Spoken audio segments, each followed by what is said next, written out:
All right, at 6 o'clock, we'll go ahead and start the meeting. Welcome, everyone. Please rise for the Pledge of Allegiance.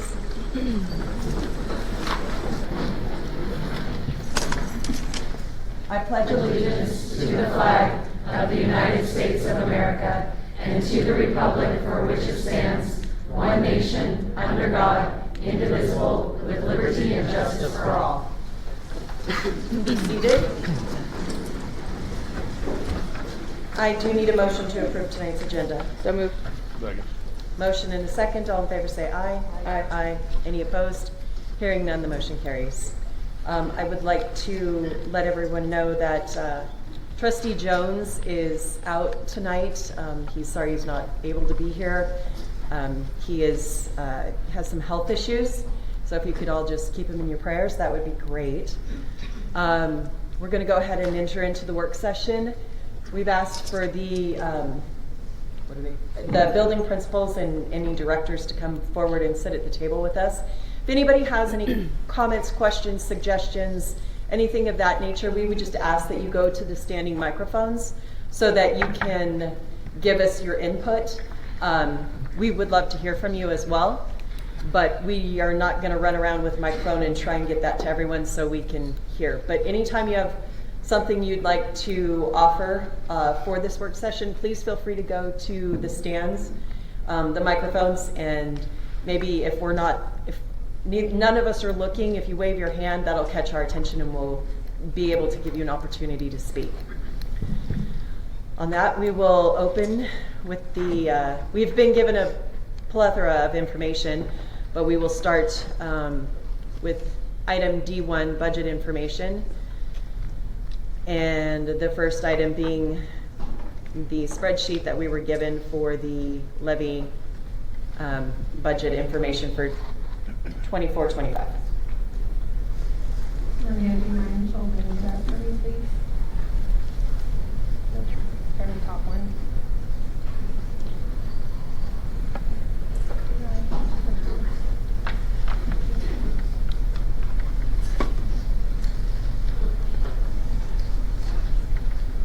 So just to give the board some context, in the last few discussions after the levy failed and workshops, there has been questions about what the levy has funded, where the $6 million specific to staffing, just over the course of the last 6 years, what we have increased, where the dollars have gone. So everything listed here with explanations, trying to provide the most transparent picture of what our district has done over the course of the last, actually 9 years with the levy.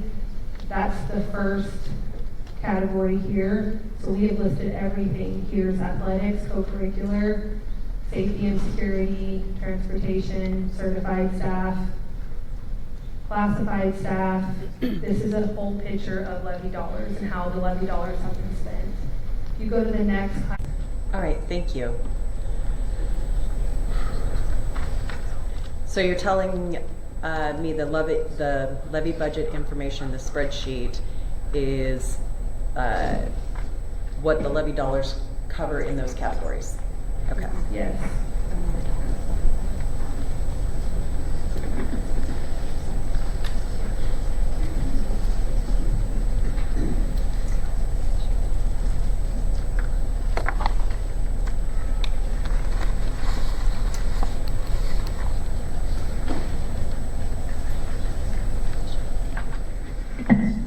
Each of the line items, if there's a staff member attached to it or position, it is salary and benefits. So again, it's the entire picture of what the impact of the general fund is. So it's not just their salaries, it's benefits included.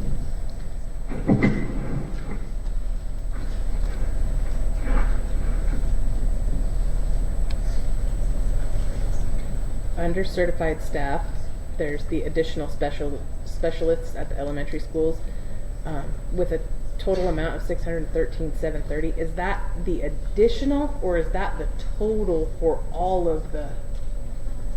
That's total for.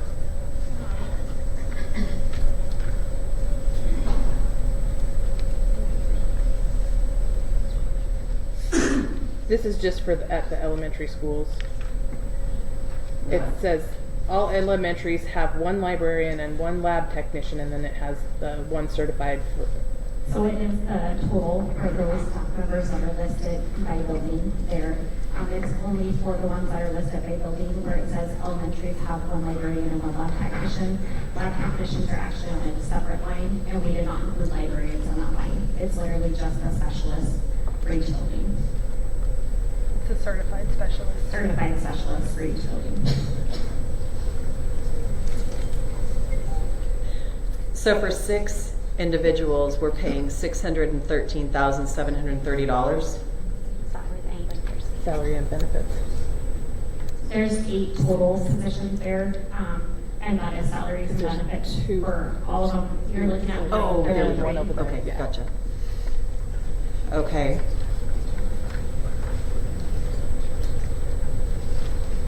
The average benefit package for a district employee is $9,555 for medical. Our certificated staff have a 13.48% PERC rate. You have Medicare, you have FICA, you have EAP, and United Heritage, which is the district life insurance that plays into that. So, What is the benefit package per employee? 9,000? well, just for medical, so medical, dental, and vision, the average benefit package that's elected is $9,555. If an employee elects everything up to what the district covers, which is at $860 per month, it's $10,320 a month for benefits that the district covers, or excuse me, a year. $10,320 a year that the district covers for benefits if an employee selects everything that they could up to what the district covers. They do cover the difference.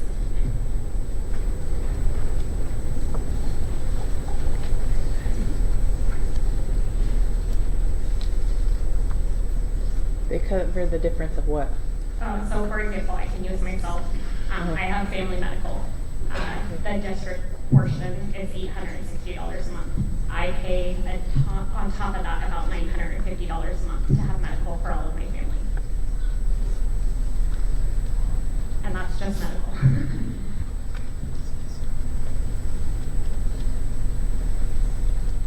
So the state reimburses or gives us $860 per employee? That's No. what we allow. We allow up to $860 per employee. I would be happy to share with the board the report that I send every year to the state that shows how we're using the money that they provide for health benefits. That shows that we are actually covering more than what the state provides us for that line item. Okay, how much does the state provide us? I would be happy to look that up. I don't have it with me at the moment. Okay.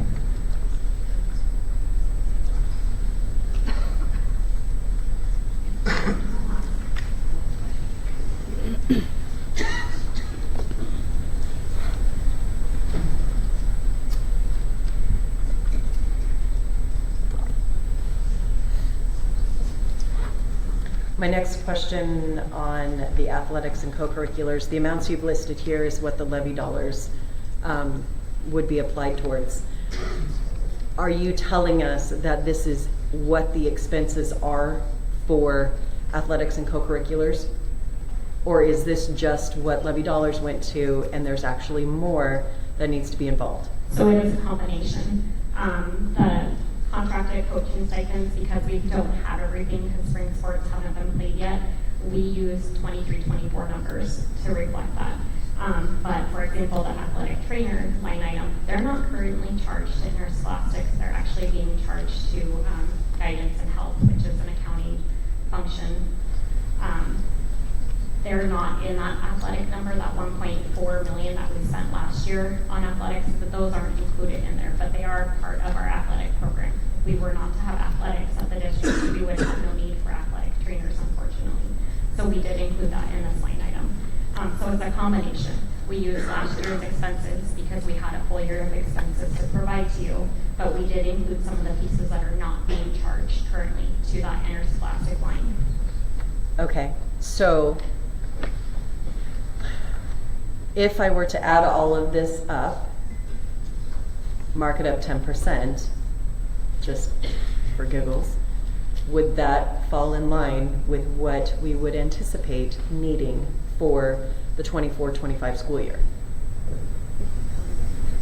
If we coded everything there, yes to a point, but we don't always know what teams are going to state. So they fluctuate year by year, but yes. I appreciate that input, but here's the thing. I mean, we keep getting inundated, rerun the levy, rerun the levy, rerun the levy. From my perspective, if we should choose to rerun a reduced levy, it's going to have to be for athletics and co-curriculars and for safety and security, because those we do not receive any dollars specific to. But I also know that I want to make sure that we're covering those programs for 2 years, which means we should have a baseline of this is what we were projecting for the next school year, and then we need to increase that by roughly 5 to 10% for the year after that to come up with a dollar amount. It's not going to be the 1.4 that we told everybody from before, right, because we just chose that number without factual knowledge of, hey, we're missing the mark. And if you total the number for this, what we presented here for you, it's a little over 1.8 million. Yeah, right, I saw that. We do, I think we've done our level best to include everything in there. Chelsea, do you have anything you want to add to that line? One of the reasons that this is quite a bit, this is higher, is because of those athletic trainers not being coded originally to the athletic budget, as well as the athletic director. So we do have, so both of the athletic directors are not coded to this function, and the athletic trainers are not coded to this function. So it changes the amount. Well, respectfully, we also just signed an MOU that 80 or 85% is being reimbursed yes, back to the district. However, if anything happens to that MOU, we are on the hook for the salary of that employee. Correct. So, respectfully, I mean, please don't think that you have to justify why, this, that, or the other by saying coding. We need to know the dollars, yeah, and that's just our reality right now. So this would cover, like I said, everything that's listed there. It doesn't give them much for uniforms. We did reduce their uniform budget quite a bit. They have no uniform budget this year. So there are things that I think that 10% would help cover, because we did reduce line items this year to try to keep them within what the levy covered. We levied 1.3 million with the current 9.52. As you can see, it costs us more than 1.3 million. No, I understand that, but the problem is when the public's coming at us saying, what are we covering, and we can't even answer that because nobody seems to have a lined item. That is challenging, and now we're being asked to go back to the public, rerun a levy. If we were to choose to do that, we need to know that we know that those dollars are going to cover what we're asking for, not guessing. I would say, again, this is a very fair estimate of what athletics and extracurricular co-curriculars cost the district. Mm-hmm. The only piece I would add is inflation is impacting everybody. So you Absolutely. have officials, you have gas, you have all of that. So taking that into consideration, that is something that is out of our control. We can't, officials has gone up every single year. So then there has to be some discussion and a little bit of wiggle room specific to that, because everything has cost more each year. That's just a part of our reality right now. I hear you. And when I observe the high schools being responsible and doing their best to navigate and reduce, we do need to walk beside them so that they're not being stripped down to nothing and hoping to make it work. And I don't want to lose the momentum that we've gained. Historically, what I've observed is Timberlake's just kind of been on this rolling hill going upwards. Lakeland has actually fought and turned their programs around and is going upwards, and we can't lose that momentum. Agreed. It's detrimental to the school culture and climate, and it's detrimental to both communities. But that being said, I don't want to go ask the public for money if we're like, well, we hope it's going to cover everything. This is enough. Yeah, that's not good fiscal management whatsoever. I would say this is a deep dive. Everything that you see here is a deep dive to provide that transparency to exactly what the money is being spent on. Okay, thank you.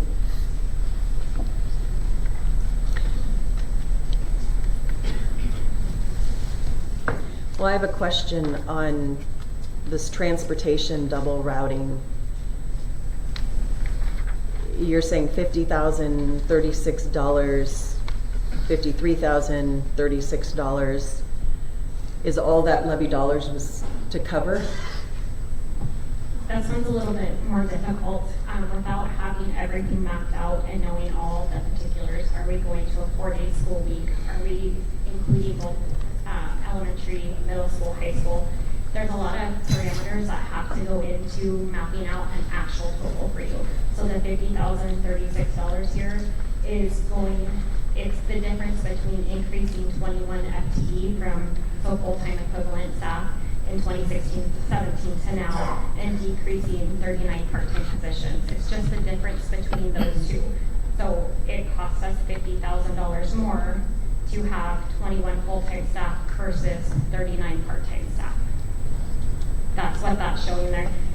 Again, without knowing every single parameter, it's hard to give you a concrete number related to single routing or double routing.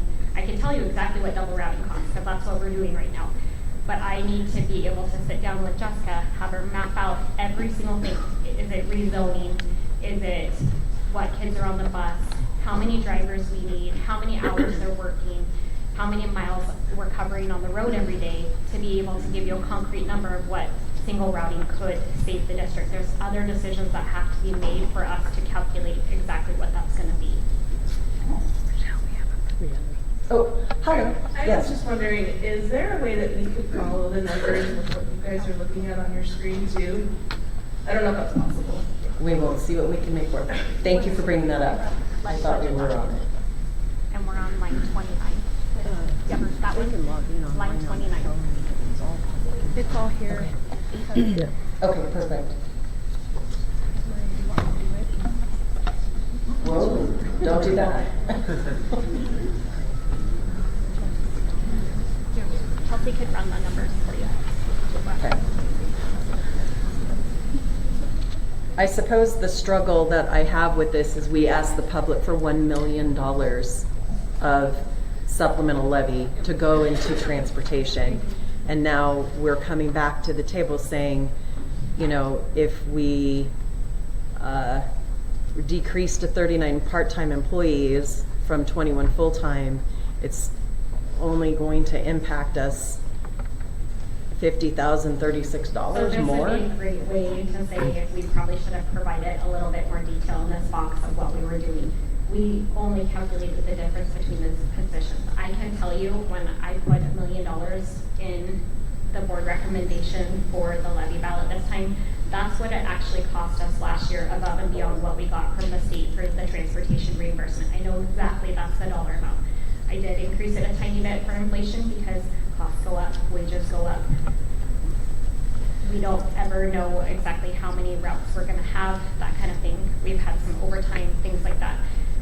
So I know comfortably, I can tell you penny to penny, that the $1 million for transportation is a right-on ask for transportation if we continue operating the way that we are.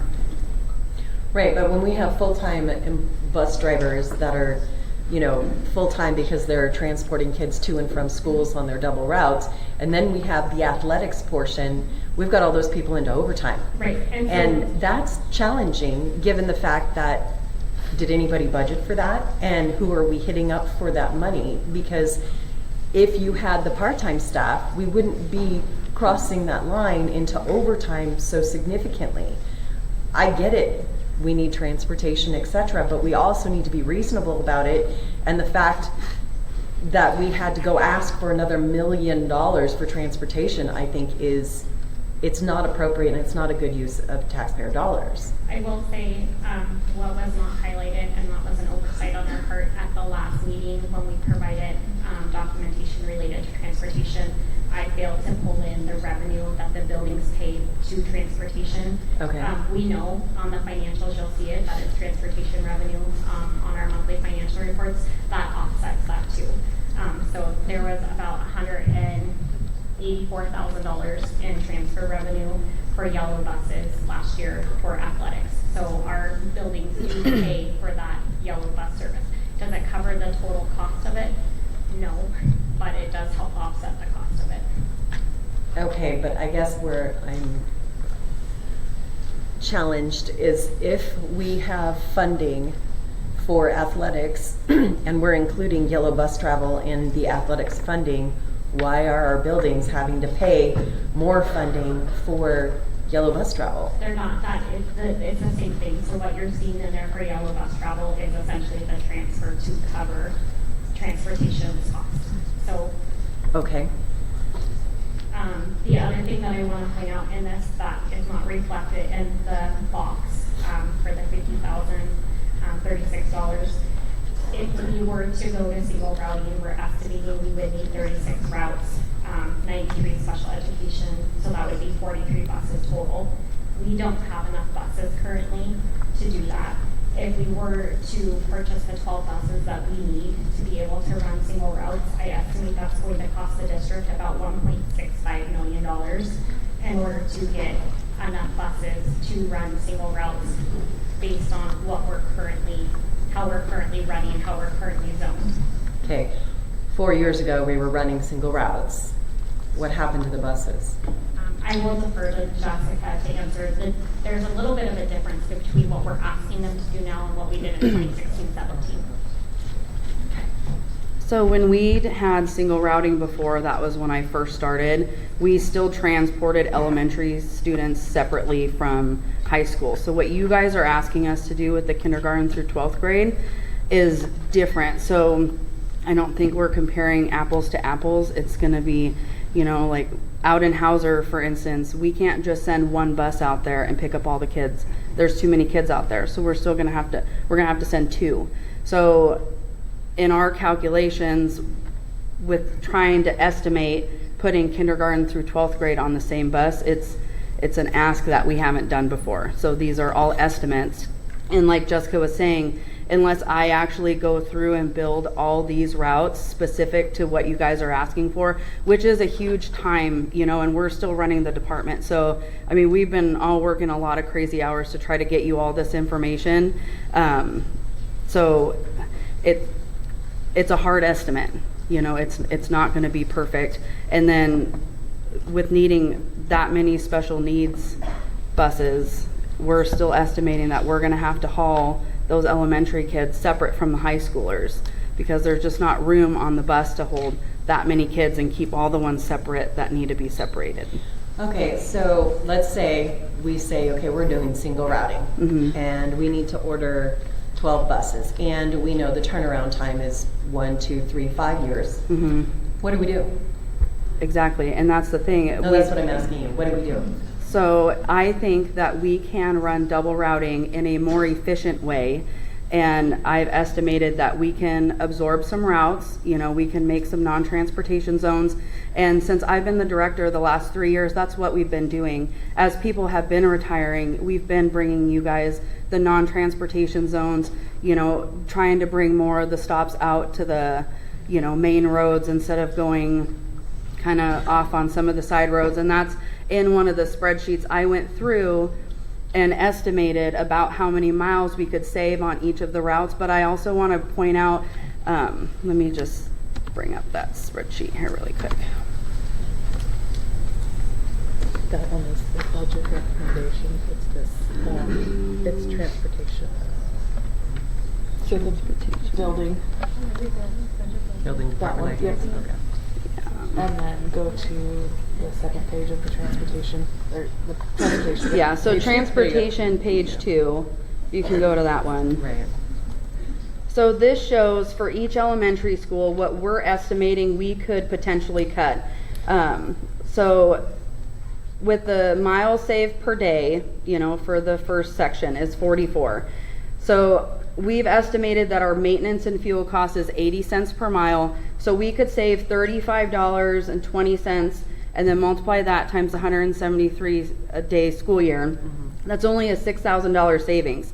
So what I did not have done before I submitted this was what we get reimbursed. So from the state reimbursement, we get $4.06 per mile reimbursed. So when you calculate that, we get paid to drive these roads. So putting these families out is reducing what we get for reimbursement too. Not saying some of these cuts wouldn't be a good idea if we can absorb a route, you know, and haul all those kids on 2 buses instead of 3 and cut one of the drivers that's retiring. I think that that would be a cost savings to the district. But these little ones where we'd make families come out a mile and a half, we aren't going to see those miles on our reimbursement claim. So we're going to get less money from the state. We're already getting less money from the state when we have to go to the taxpayers and ask for $1 million. So that's a problem.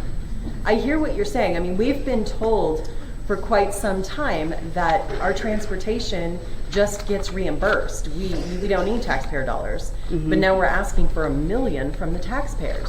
We have a problem in our transportation department in the sense that we are spending too much money. Somehow we've gone from part-time employees to full-time employees. Obviously, when that transition occurred, I don't think anyone counted the cost to the district from all these full-time employees plus benefits and all of that to what we're looking at. We're looking at an extra $1 million we have to figure out how to fund. And I get that we get reimbursed, but not enough. So that is the problem. I mean, you're right, we do get money back from the state, but we're not getting enough. So we have to reasonably look at this and figure out how do we make it work for both sides on this. This is... And go ahead, Jess, and then I wanted to speak. There is some change in state legislature that's happening that's being proposed to increase the reimbursement rates. Currently, our drivers are only reimbursed at 50%. That reimbursement will go up to 85%. But the legislature moves slow. Our transportation reimbursement is always a year behind, so we would not realize that increase until FY 2028. That's if it passes. If it passes, Right, yeah. right. So I just want to speak on the reimbursable miles versus non-reimbursable miles. So for our state reimbursement, our total miles that our buses drove was 570,338 reimbursable miles. So this is to and from school and then graded field trips. We drove 52,080 miles for athletics, activity routes, and non-graded field trips. Those are non-reimbursable miles by the state. So when they calculate our state reimbursement, they take that 570,000 miles, they multiply that times our 406 a mile, and that's our big state reimbursement. And then we get docked for driving the non-reimbursable miles. So that 52,080, they multiply that times our 406, and then we get docked that right off the top from our reimbursement. So that was $211,000 that we got docked, okay? So then if you count the average salary for all of those trip drivers, for all just the non-reimbursable miles, that was about $98,000, so half of that would be the $49,000, okay?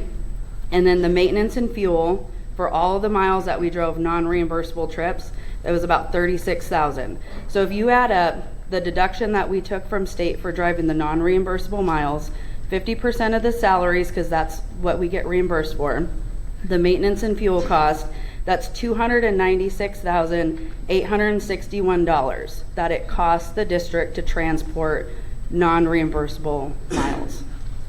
We billed the schools just for the non-reimbursable trips $163,796. So that leaves a gap of $133,000 that it's costing, you know, and that's being more absorbed by the general fund, right? So Well, if the problem is if the buildings are paying it, we're still paying. The district is paying it. It's still coming out of general fund. So it's just part of their dollars that they're having to spend. It doesn't cost us as a district any less. It's just where that money traveled through to get back to be being paid there. But it's about $300,000 for non-reimbursable trips. So just throwing that out there. Well, is that included in the athletics that we should be funding? Because we have to fund athletics and co-curriculars through something other than the state dollars that we receive. We can't use our state funding. We have to go after it in a different area if that's what the community wants to support us for. A portion of it is covered out of there. Not every non-reimbursable mile is really into athletics or co-curriculars. Okay. If you have field trips, things like that, Okay. Which we don't have a field trip in budget this year other than for the fourth grade Right. curriculum. But yes, those are, I think, graded field trips are covered, yes. Mhm. But Yep. if there's other things that we're doing, Okay. so it's not just athletics, there are other things that we do that are non-reimbursable. Okay. It would be good to know what they are. I mean, We I can hear work what on you're that to saying. bring it to you next time. Or Okay. I can email it to you too if you'd like it sooner. Okay. Did anybody figure out where our buses were going to pick up STEM kids? Were we getting reimbursed for that? I have a request that I should be able to hit send tomorrow morning that shows what we billed them for those trips. So we don't have insurance, or nobody even knew that we were doing that? It was I think Superintendent Arnold addressed this a little bit, that it was something that carried over from previous administration. Yes, none of us really knew that it was happening. We do not have an MOU in place. The practice has stopped until we can either have an MOU in place at the board's discretion, or until we just stop. Yeah. But it just opens your eyes to say, what other things do we not know about? Exactly. Right. It just,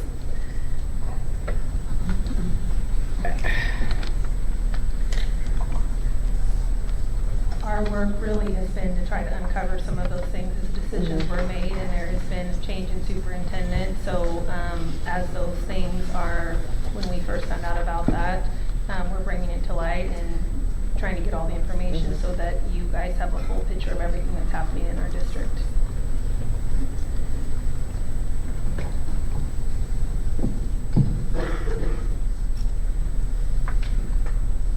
Okay, I never got an answer to where those 12 buses went. Did we not have them? Did we not We lose traded them? them in, I believe. No, we sold them on a surplus. We sold them on a surplus, I apologize. When we did some of the bus purchases in 2022, 21, I think it was last 2 years ago. 2020, some of them were traded Okay. through that surplus process during those previous bus purchases. Okay. So yes, they're all accounted for. They've all been sold. Okay. Go ahead. So I just did a quick Google search on how much a new bus costs, and it's somewhere between $125,000 and $150,000. Yeah. So for 12, you're looking at $1,500,000 for 12 buses. So you're thinking right. Yeah. The district is tax exempt, so there is no tax on the purchase. But the school district can still go out and get surplus buses for free. Would you like to address We those just have things? to provide transportation. Let We don't me care. have the facilities director, Peg. Oh, hey. Yeah, since the last meeting, you mentioned looking up the surplus. I've been online, I've been talking to GSA, I've been talking to a couple other, where would Chad hook me up on today? What is it? Public surplus. Public surplus. There are also GSA programs out there that you can get your name in the hat for surplus vehicles and things like that, so I am looking into that right now. Okay. you have somebody over here too. Oh, yes. I think that there's a pretty simple solution to part of this transportation issue. The one thing is if we just cut out these non-essential trips, and at the risk of being booed out of here because most of them are athletics, I'm going to say it anyway. I'm a strong supporter of high school athletics, and I'm not saying do away with it. But I am saying do away with the non-essential trips. $211,444 is a lot of money that's in non-reimbursable money. And there is no reason in God's green earth to send a school bus to Frenchtown, Montana to play a basketball game, or one to Eureka, Montana to play a volleyball game, or whatever else they're doing. So that's a lot of money, and that's a huge portion of what you're short already. Right. So I just think that's something that should be considered. Thank you. Mr. Knapp, can you please talk to the topic of transporting athletics beyond just like local competitions? Why we do it? or how that's done. State tournaments? No, besides state tournaments, like going over to Frenchtown, Montana, or going. Well, we didn't send it all of these to Frenchtown, Montana, so I can't speak to Oh, that. okay. We did send boys and girls basketball, and we fundraised for that. We paid for that from businesses, and the boys and girls raised that money. The reason you travel for athletics and anything that's been out of the area, we fundraised this year. We also got 80,000 cut from athletics, so we've been fundraising like crazy to make up for the difference. The last few years at both high schools, I can only speak to Timberlake. But as far as traveling, if you don't travel, you have no opportunity with your strength of schedule when it comes to state rankings. So I'll use our girls basketball team, for example. They're 10-0, probably the best team in the state, but they're ranked number 3 because their strength of schedule, playing North Idaho teams, just can't get to number 1. So you go to Frenchtown because they have several Division I girls on their team, they're gonna have a good season. We fundraise for that, it doesn't come from the levy, it comes from the parents and the coaches fundraising. So that specifically is how we handle that. Thank you.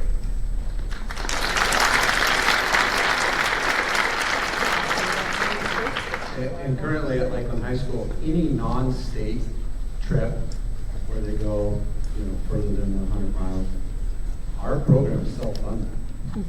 So the levy dollars are not paying for that because they don't cover it. It's not there. So we're in the same boat. We had to make some cuts this year. So the only one we're funding is a state trip. Thank you both.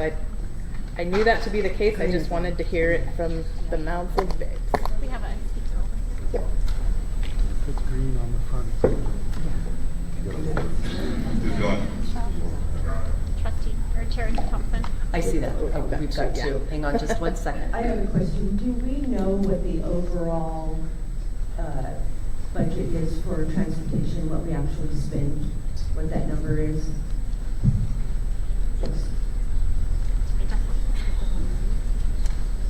While she's looking that up, can I ask them questions?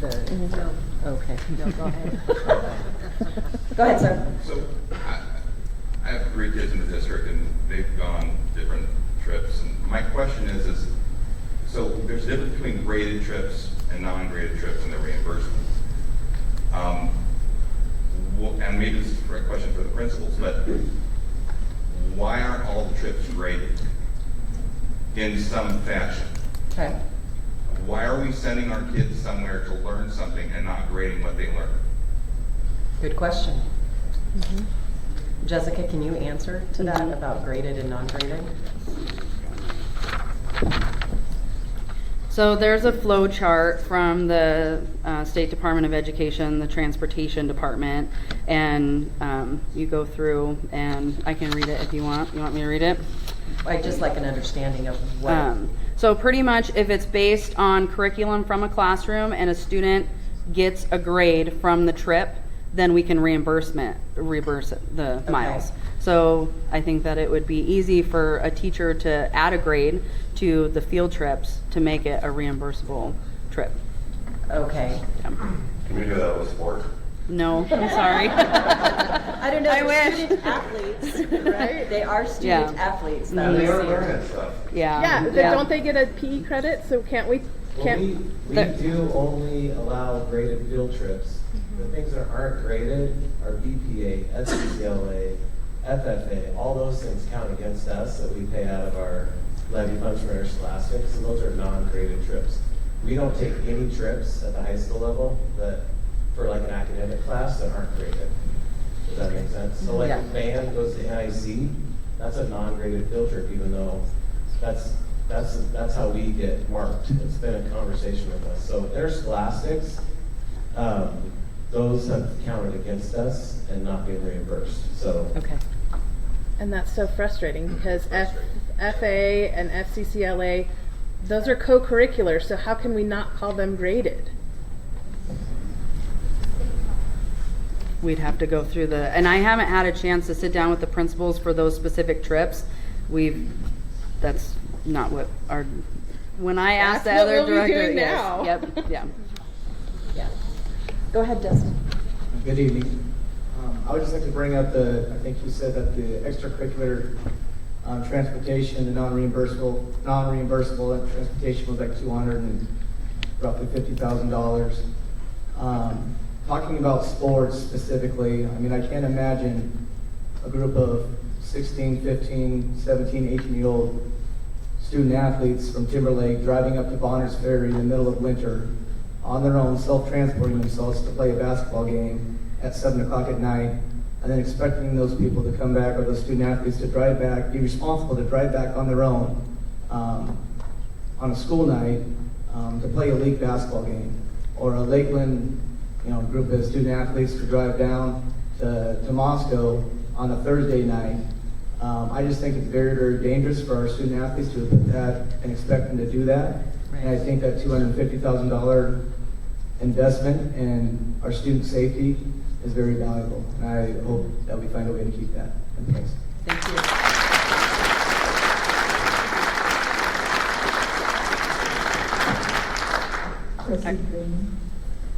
As far as elementary goes, for our non-graded, we have things like the croc swim, which is an opportunity for all of our third graders to learn to swim. With all of the bodies of water around us, we feel that's a necessary trip. They do that, that's a 5-day trip. We get to get into the lottery for possible reimbursement for it. So sometimes we get reimbursed, sometimes we don't. It's just dependent on the number of students. It's a Cooten County thing that the Croxton offers. We also have the opportunity for farm to table, which is a non-graded because we don't have anything particularly tied to it for our fifth graders. And all of our fifth graders go to the Cooten County Fairgrounds and spend the entire day learning how the food gets on the table. So those are important things. But those would be kind of classified as non-graded. For elementary, the only one that is graded is the trip out to Cataldo for the fourth graders with our Idaho history. So the lottery for reimbursement, that's through the county? That's through the Croc Center. There's scholarship, it's a scholarship reimbursement for busing. And we all submit our paperwork as soon as we get it to be considered that we're competing with every other third grade elementary in the county. But how is it that we can't find an opportunity to make that graded? I mean, you've got participation, exposure to water, what they're learning about water. I mean, how is it that we can't create a learning to do that? Right now, could not speak to the PE standards of third grade elementary in regards to swimming, but we could certainly look at that. Well, and I would have the same argument with farm to table, because if they're learning, that's the purpose of being in school education, and they're learning, there should be some way to create a reimbursable, because you should be able to grade them on what they're learning. Just because there are criteria from the state that requires as long as they get a grade. That's all I need to hear, is that they get a grade, and we'll mark it as a code 2. We all 6 of us agree they're all going to be graded from now on. Okay. Great.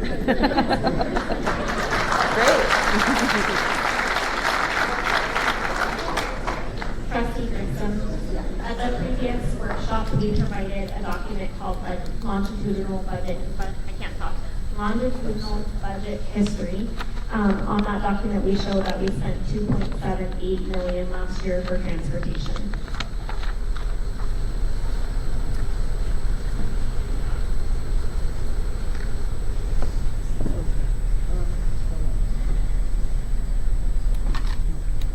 Okay, thank you. That's what I was trying to find out. So the state gave us $1.731 million. What I'm trying to understand is the overall budget for M&O that we approved was $33,801,270,000 plus another $75,000 or so. So far from the state, or the state funding, we've been, right now, so far, they still owe payment. So far, we're at $33,459,761. So I guess my question is this: is outside of sports and all of these things, we need to look at what the state specifically is paying us to have. I can't imagine that we're required to have all all of this sped that we saw in here, behavior interventionists and all that requirement, and there's no reimbursement from the state, the levy has to pay that? That's a non-funded mandate, unfunded mandate? If you read, I apologize, Trustee Grissom, down below on, it's way down on the line, with line item, apologize, we're gonna try to scroll to it real quick. 75? So, for example, the speech and language pathologist, occupational therapist, things like that, those can be covered with the funds that we get from Medicaid reimbursement. Our title consulting teacher is partially covered this year out of title funds. We plan to cover that position 100% out of Title II funds, which doesn't take anything away from the students. We can cover our Right, and that's what I'm saying is all of this was given to us as though we need the levy dollars to do it, and this I don't think is accurate or. It was just an additional impact to the general fund, so those could be covered. Yeah, it's not specific to the levy, but the expenses that are partially coming out of the general fund. Yeah. The goal is to give you a full picture of general fund, but back to the buses with special ed, if there is an IEP and the team has decided that there needs to be special transportation, we are legally obligated to provide it. Right, so absolutely. Some years that could be potentially 4 buses, depending on the amount of students. Right, I get that. What I'm saying is what we've got from the state, what we budgeted is almost to the penny correct. What we're being given, showing what the levy covers, I don't think is accurate. Because how can we be using levy dollars to cover state-funded items beyond transportation? That's all I'm trying to reconcile here is we have all of this listing on levy dollars when in theory is part of, I mean, if you look at what the state's given us so far and what our actual approved budget was, I think we were 2 units. They ended up giving us 213 units, and we thought we were at 215 or something like that. I still don't think we have an accurate picture of what the state is paying for.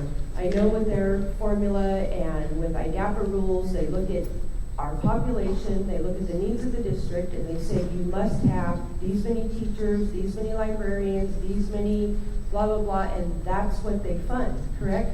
We don't have that information. And all of this information is not an unfunded mandate. So therefore, it should not be coming out of levy dollars, and it shouldn't be given, you know, the perspective that it is levy dollars. And the transportation, the reason I asked, because now I see where the $1 million deficit is, because they only gave us almost 1.8, but we need 2.8. Okay, so we need to figure out if the other $1 million, I know, I believe, you know, if we did cut the amount to go back to the public with, I know that there's already been people in our community that have stood up and said, hey, we will, I don't want to say fully back, but they were pretty adamant that they would help take care of sports. And I don't think anybody's advocating to get rid of them. We're trying to figure out how we're going to pay for it. Right? So I think we need to have a better understanding of exactly what we're paid for and where it's being spent. I know we got all of this information, but it doesn't reconcile to what we budgeted and what the state is paying. So I'm just going to remind you, the question that was posed to me and was requested from me was to bring you what the levy has covered over the course of the last 9 years. So this isn't just 23-24. There has been questions about how many staff we have added in the course of the last 9 years, where that money has been spent, when we bought beacons, when we bought security. So I wanted to give you a full picture of where those levy dollars have gone. This isn't saying that this is what we spent for 23-24 or what we're spending currently. I'm trying to give you the full picture of what the last 9 years has looked like and what we have added based on from the start of 2016 to now. Okay, all right. Well, that was nowhere in here explained, all the documentation. So there again, if we go forward, you know, looking at those dollars from this year to the next year, what does that look like? Right. So Again, the goal for me was to provide you information. There's been lots of conversations about not providing you with numbers, so anything and everything that you guys asked me for, I tried to provide for you. So the goal was to provide you a comprehensive list of what the levy has covered. Additionally, the next column is these are the line items that have a direct impact to the general fund, so that you're getting to see the whole scope of the picture, not just the levy pieces, but everything. So moving forward, you guys can make the most educated decisions with all the information. So if you like this in a different format, but the goal of this was to provide you what the levy has funded over the course of the last 9 years. For 9 years, not the last year.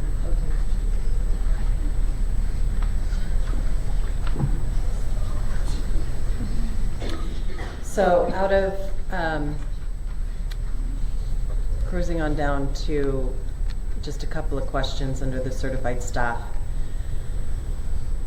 We use $471,168 of levy funds for full-day kinder staffing. Is that correct? So for this line item, that's the average of 6 of our kindergarten teacher salaries. We currently have 12 kindergarten teachers. We're currently using literacy funds for half of those positions, so half of 12 is covered by literacy funds, which is 44% of the literacy funds. The rest of the literacy funds are used for first and second grade teachers. We cover all of our first grade and a couple of our second grade just because that's where the money caps out.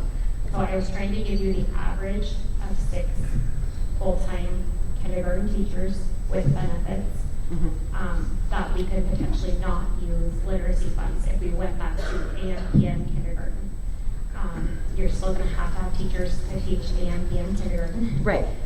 But this does not reflect the additional cost of transportation to run those routes to take those kiddos home during the middle of the day. No, I understand that. We came up with a dollar number that we're pulling from levy funds to cover full-day kindergarten, because the other portion is covered. We're funding it through literacy dollars, which those dollars technically could be utilized 1 through 3, correct? Okay. I do want to say that those teachers are part of our salary-based apportionment calculation. That half that's in the general fund, that they are part of our salary-based apportionment calculation. So taking them out would potentially increase, reduce. It would, depending on which teachers are taken out, it could impact our average weighted salary for teachers, which could impact our reimbursement from the state. We get to if we get to a certain point that we're not fully utilizing the money that the state gives us, we have to use it or lose it. Right. And I have to keep an eye on as well.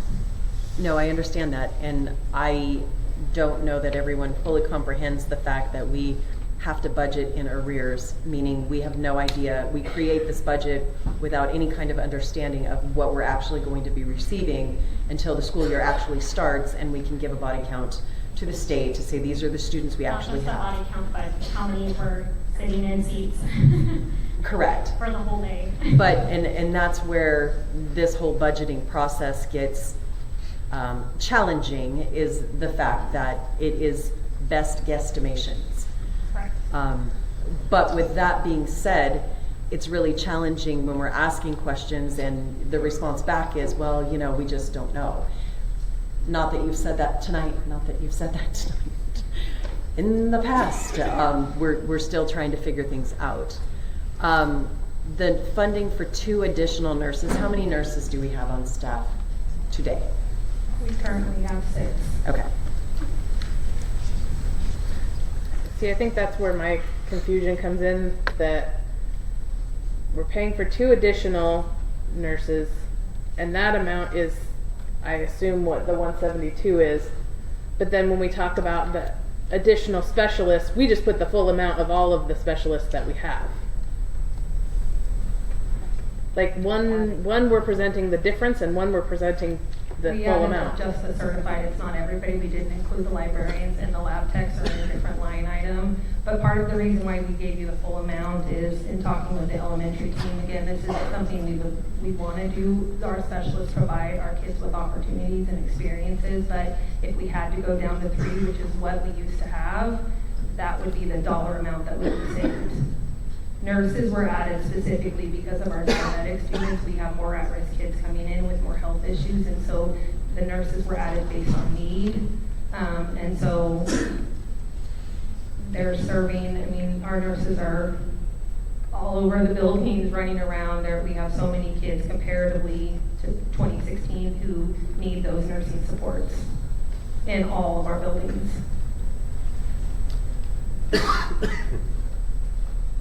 So the 600, I'm still confused, and I apologize. The 613 is what we could save by reducing it down to 3, but you're saying that there's only 1 at some schools. I'm not understanding. That is the full amount of all of the specialists at those schools. I think there's just a line item. It's just the top where it says AE 1 certified PE music, BKE 1 certified PE 1 certified music. It's just those people that were reflected on the line item. We didn't average 3 per, we could reduce 3 per building for the librarians and the technicians and things like that. We just gave you the true cost of the specialists for that line. That's all that's reflected there. It's not all of the specialists. It's not all of the specialists at each building. It is the specialists that were added with levy dollars. So that's or like Apple Elementary is 1 certified PE, half, I think she does half PE, half music. So that's just the cost of that specialist in there, not all the specialists at Apple. But we have 3 other specialists besides this 1? At Apple? We have 2 others. So there's a total of 3 at Athol. There's actually 4 at Betty Kiefer, 3 at Spirit Lake. No, this is saying we could reduce to 3. So if we reduce to 3, does that... Well, no, all elementaries have a librarian and a lab tech. So if you take those 2 positions and add it to the certified, that is 3. So 2 buildings have 4 as opposed to 3. If I can clarify just one thing. So that looks like cutting 2 positions, because that would, just these 2 outer positions here, that's not going to save us $613,000. You're correct. Right? So what I'm being told, what I'm looking at, and like that doesn't make sense. One thing that I don't think we're accounting for in this single line item is our ALP position that's reflected elsewhere. And so there are more specialists at the elementary level that are in this spreadsheet, but they are categorized differently because they're technically attached to advanced learning programs, which is its own separate line item, I believe still funded by the levy. And that's $546,797, line 36.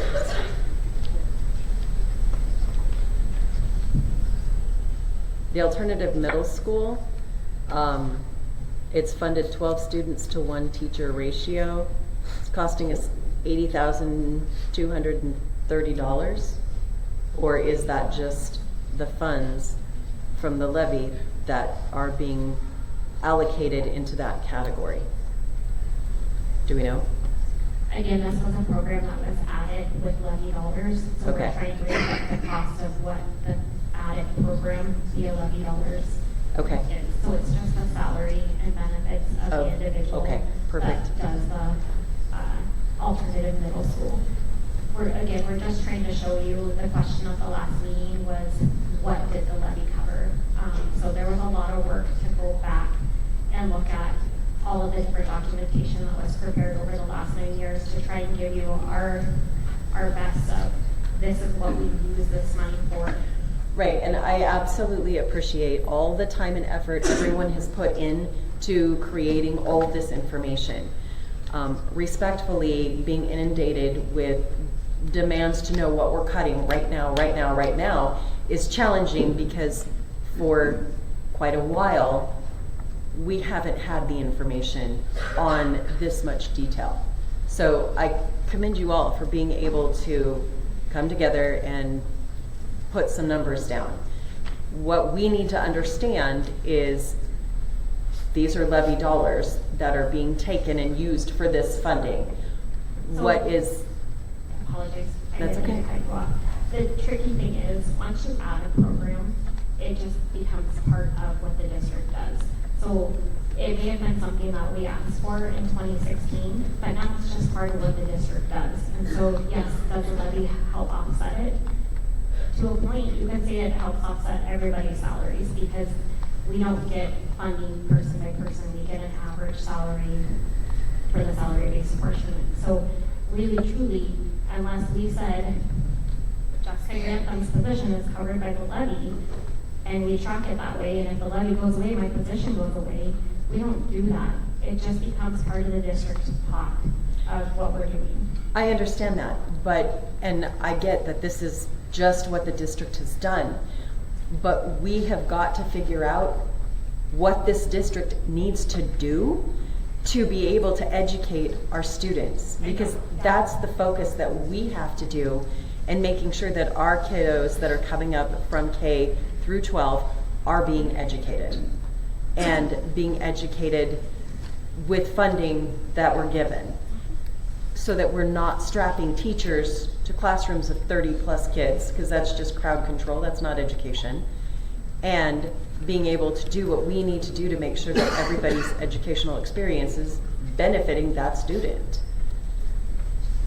I guess I would say the difficulty of that is if we just provided what the state funds, we take away lots of opportunities and experiences for our kids. So all of these decisions were not made arbitrarily. We added ALP because we wanted a K2 through second grade program that targeted our advanced learners. All of the specialists was because we wanted music offered to our elementary kids. We wanted PE. We wanted art. So all of these decisions so that we were really addressing the whole child and providing experiences. That's what the levy has funded.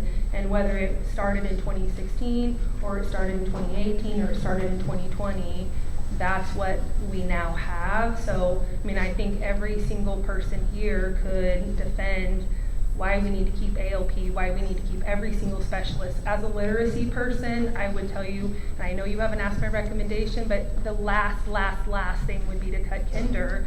Like, a huge impact to our families and overall reading and literacy. That's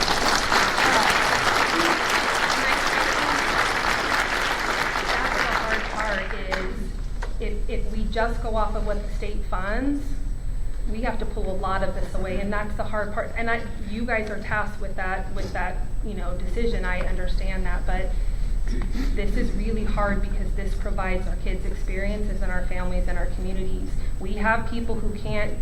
We pay extra transportation because we have families that would not be able to go to these state deals without it. We are providing our kids the opportunities that for some families they would not be able to have. So to say, like, let's just go off of what the state funds, that's really difficult because we just don't have enough. None of our athletics, none of our co-curricular, we have teachers that are writing grants constantly to enrich experiences for our kids. They do it on their own dime, on their own terms, outside school hours, but that's what we're doing. And you heard Mr. Everman talk about, all the grants that he's writing, and they're trying to fundraise. And I mean, it's hard when the state doesn't fully fund the programs that make us competitive and offer our kids experiences. I agree with you.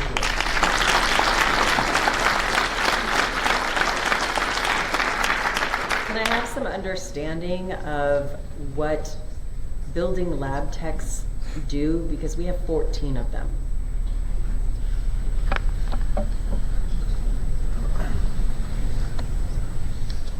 So we don't have 14 building lab techs, we have 6. We have 14 technology employees in the whole district. The building lab techs is a program that is levy funded. It started in 2017. Previous to that, we had 3 techs splitting 2 elementaries. So each tech would go to 2 elementaries for 6 elementaries. And then we had the building lab tech program, and what they do is they're half-time technology support and they're half-time technology teacher.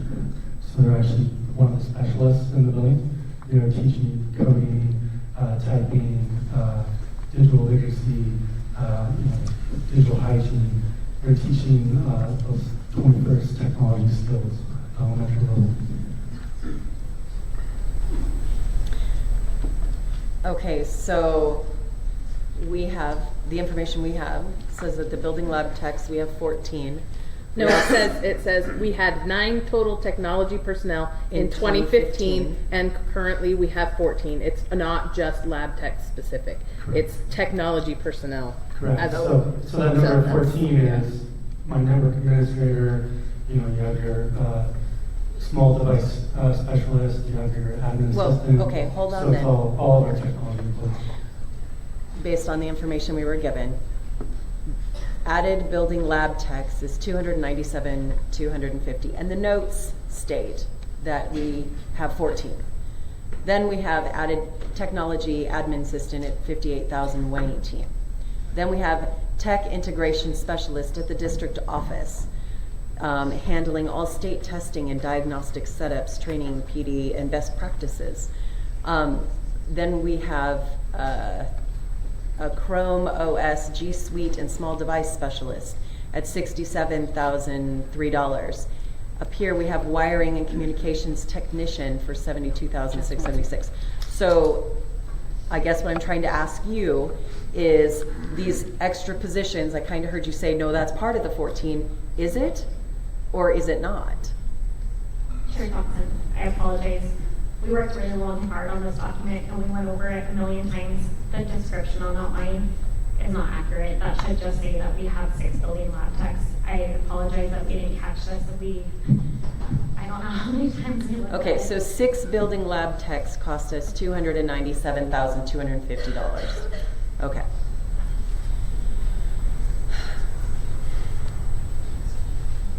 All right, nobody yell at me, because I'm gonna say some stuff that's gonna hurt. We spend $600,000 in stipends, and nobody's addressing that. We have teachers and admins with their hands out all the time. If you're a teacher, you're a leader in the building. You don't get a stipend for going to a meeting, okay? Period. We gotta cut them away. You don't get a mentor stipend. Nobody in the real world gets these things. No, they don't. No, they don't. Nobody does. I was in the military for 33 years. I never got a stipend. I got my pay, and I had 50 additional duties. Okay? And this is ridiculous. We're spending all this money. Why do we have crossing guards at this school when the other schools, the other schools have teachers doing it? That's part of their duty. Okay? We got to stop with this hands out, I'm not going to do anything unless I get a stipend. Okay? Pick up trash, clean up your buildings. We got to get back to the basics. Like Michelle said, we're here to teach. Okay? And yeah, you can chatter all you want. Okay, chatter. I'm tired. We had over how many? We had $2 million in stipends going out when we started this board. $2 million. You think that was paid by taxpayers? Yeah, it was. Okay, and it's getting old. It's taxpayer funded. You can say whatever we want about transportation, but that's taxpayer dollar too. Yeah, we get reimbursed. Where does the state get their money? From us, the taxpayer. Okay, so if we're not fiscally responsible, we're going to be behind. And if you're a teacher in a building and you have to go to a meeting once a month, okay, go. Trustee, Cindy? Yeah. We don't get stipends for going to meetings. And almost anything that's paid outside of our contracted time that we do, or let's, for example, our master's stipends that we get paid, those for our master's degree, that's considered a stipend, but I should be compensated for that. The aid money, the advanced placement, the advanced professional educator stipend, that's considered a stipend. So please do not minimize what we're doing when you call certain things stipends. That is not a handout.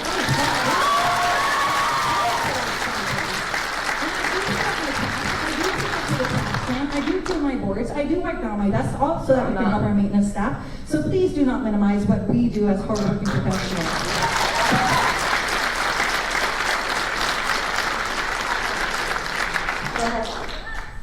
Talk talking about contract hours. If you want us to work our contract hours, the meetings are out. Pay us for what we work. You want to write the curriculum, you write the curriculum, because we don't have time for that in our contract hours. Contract hours. That's fine. That's not above and beyond, that's not hands out asking for more. That's getting paid for what they worked for. Exactly.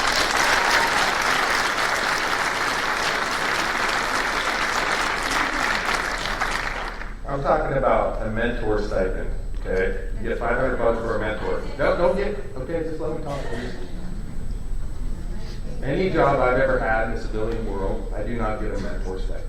I have to train newly airmen or Marines or whatever to do their jobs. That's part of my duty, okay? I didn't get a stipend. I don't want to hear about pay because a lot of people in this room would make way more than any guy in the military.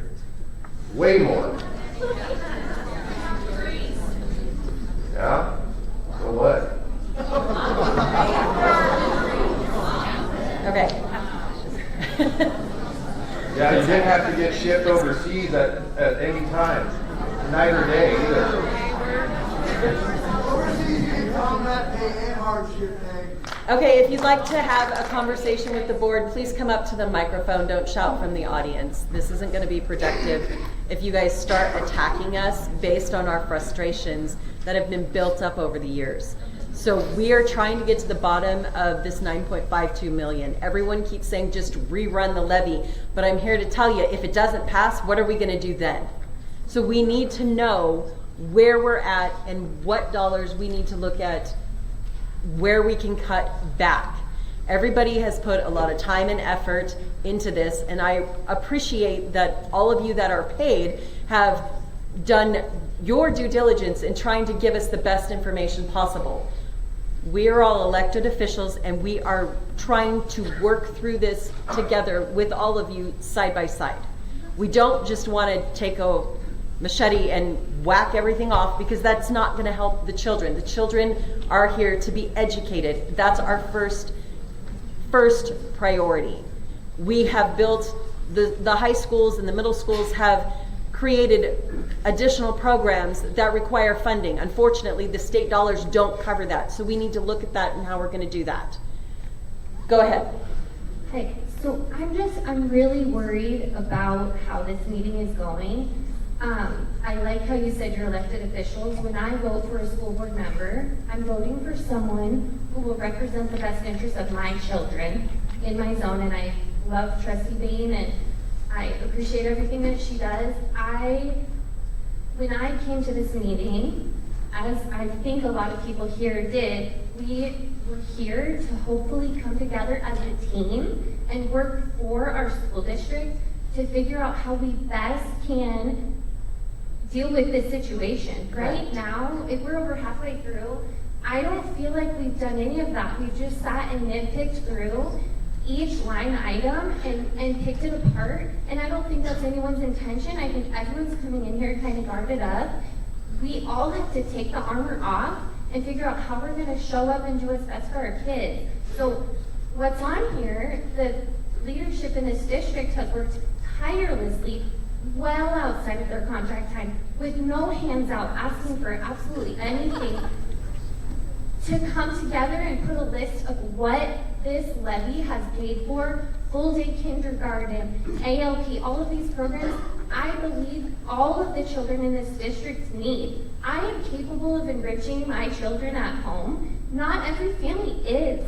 Without these programs, I taught first grade. I can teach my kids how to read. I did teach my kids how to read before they got to kindergarten. I taught kindergarten half day. It's not okay. When full day kindergarten was on the levy, I was door to door knocking, getting people. Every time there's a levy, I'm door to door, knocking, talking about our school, working tirelessly. I just am hoping everyone can take the armor off, look at this, don't pick it apart. If you have questions, ask the question respectfully, but maybe it's a detailed question about $200,000. We're looking at $9.52 million.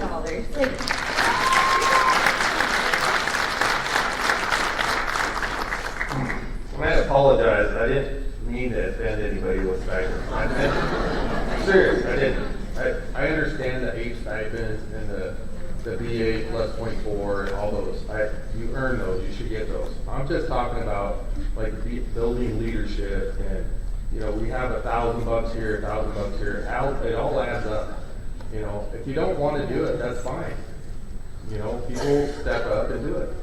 I just trying to think of different ways to cut money. And, you know people are going to get mad, crossing guards. At other schools, the teachers do it. And, you know, we're paying $95,000 for crossing guards.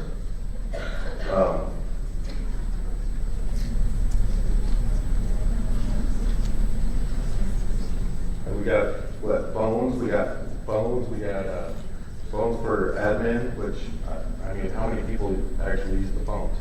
It all adds up. And if we just start cutting a little at a time, you know, I know it's not going to all add up to 9.5, but if we can show the taxpayer that we're trying to cut money, then they'll be more apt to vote a levy in. Right. You know, it's just like transportation. Leaving buses up at Spirit Lake. You know, it took us how long to do that? A couple of years. You know, it shows the taxpayer we're trying to be responsible with the money we have. You know, so. But I apologize if I offended any teachers with their stuff. I'm sorry. I do believe that the hope.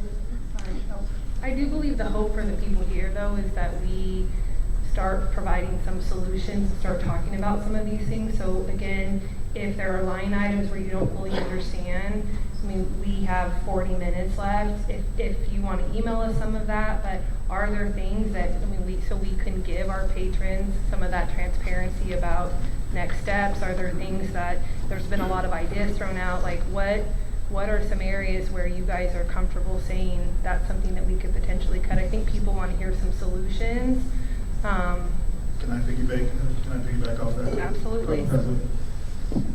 My worry and my fear as the building principal here at Lakeland High School is I just got a report from the Coeur d'Alene School District, and we've already lost 70 to 80 students in our school district to the Coeur d'Alene School District. That's only the Coeur d'Alene School District that I have those numbers for. February 1st is the deadline for priority for open enrollment students to be first priority. I fear if we don't make some decisions and give some parents some answers soon, specifically on extracurriculars, I think we're going to lose a lot more.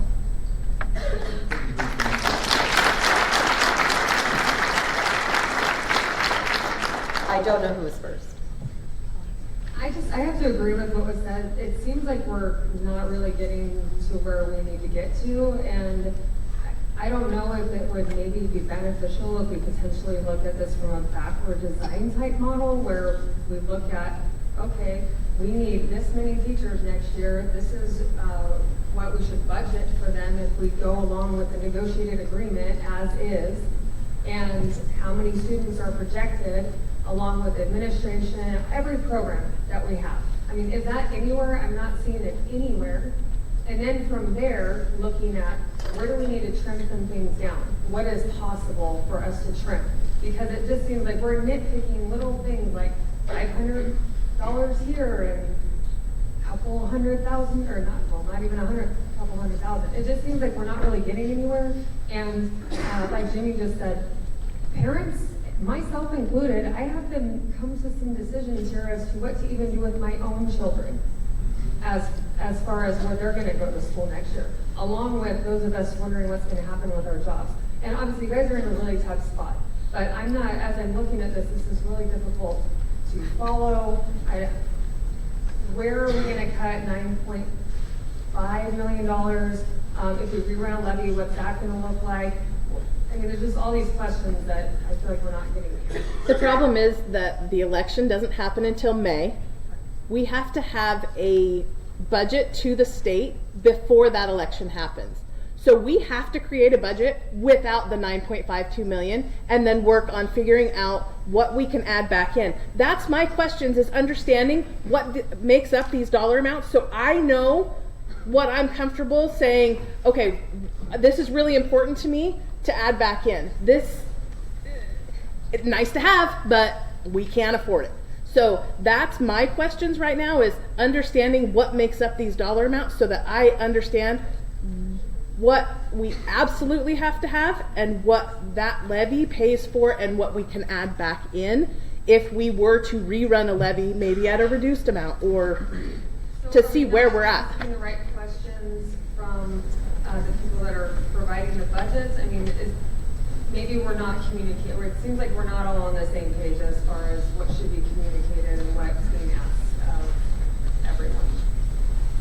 At least that's my perspective. I don't know if anybody else feels this way, but it feels like you guys are asking for one thing and then different things are being delivered, and we're kind of talking circles around this whole. I was just getting an understanding of what made up the dollar amounts. Those were my questions. Go ahead. Trustee Quimby, I will say thank you for the apology. I will also transparently with you always know that you'll have to build that back with the teachers, but also more importantly in those one-on-one conversations with the community, because as you serve that community, I will tell you that they tirelessly support us as well. So just that'll take a little bit of time from some of those, to be totally transparent. Coming here tonight, one of, I guess, more than one question, but the things that I would ask that coming as a community member, as a parent, and as a staff member, some very specific things that I'd like to hear from our board members. One, and I think that I've heard this, but I would like to know we're in support of rerunning a levy to support some of these things in our district. And then I do think we're at a point where it's, what do we believe that that needs to look like? Is that $1 million off? Is that we're at a 4.5 million? Because that is going to be a decision that needs to be made. And I know it can't be made tonight necessarily, but I would like to hear from each board member where you are possibly at with that. I know that some may not want to or may not be there yet, but we need to have an answer that we can vote on that in January to be prepared to put that language on the ballot. So I just think myself and many that came probably would like to know the specific.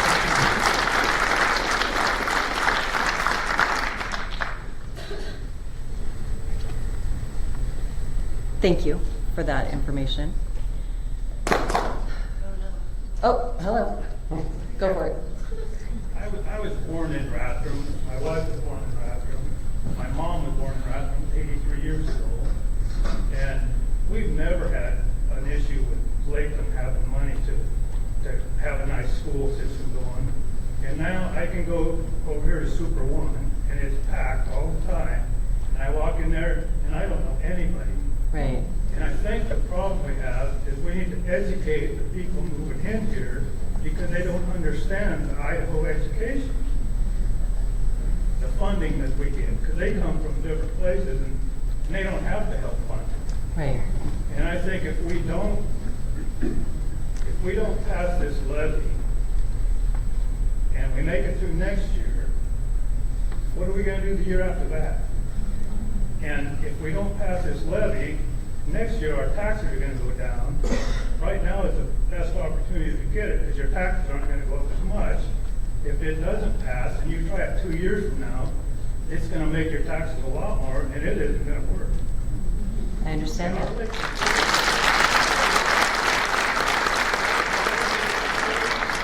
My kids went through it, and if I'd had to pay $1,800 to get them through their athletic sport, I'd take them to another school, and I think that's what's going to happen here. I agree with you. And you start loading these classes up, and teachers are going to have a lot more problems. Right. And it's not going to work. We need money. We can't cut this stuff when you're talking that much money. I don't care how you look at it. If we go to single route busing, our bus drivers are going to quit because they aren't going to get their money.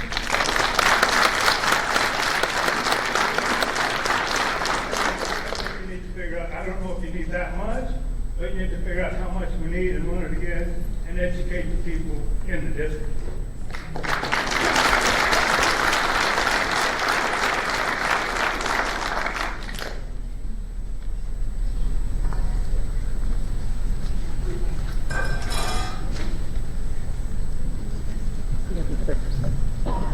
Good evening. I completely agree and want to dovetail on that because I think there's many facets going on, and one of them is educating the community. It seems like there's a lot of different things happening that is snowballing that is creating this situation. One is misinformation. There's people not being educated on how the state works. But there's also, Trustee Bain, when you said, where is this $9.3 million going? This year, so there was a 2023 talking point piece of paper that was put out, and it listed exactly what the levy dollars are paying for currently. Does anybody have that information right here that we can put up there? Because that will tell you what it's paying for right now. We'll give you a really good picture of what we're trying to get covered next year. Do you guys know the spreadsheet that I'm talking about? Are you talking about the spreadsheet or the flyer that was mailed out to the public? I guess it was the flyer that was mailed out to the public. It's called 2023 Talking Points, levy talking points. Okay, so we saw the flyer. What is it that? To know what kids, so can you repeat what Trustee Bain just said? She said, I want to know what the levy dollars are paying for. They tried to give you really detailed information here, and you're saying that's too much detail. So I was trying to I said I wanted specifics on what makes up some of these dollar amounts. That was my question. Dollar amounts for that are on this spreadsheet that we're looking at, that we're working on right now. Okay. I was just getting clarification on what makes up those dollar amounts. I agree. I don't think we're all on the same page. I think there's still just lots of miscommunication about numbers. We're trying to give you information. I kind of think you guys need more time to digest this information because it is super overwhelming.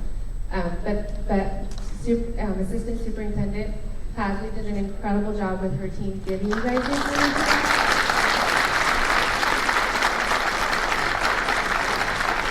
You guys asked and they delivered, like, detailed to the T. So yes, please take this information, digest it. Yes, none of us want the job of cutting $9 million. That's up to you guys. It does seem pretty clear that this levy needs to be rerun pretty close to what we're asking, the 9.8 million.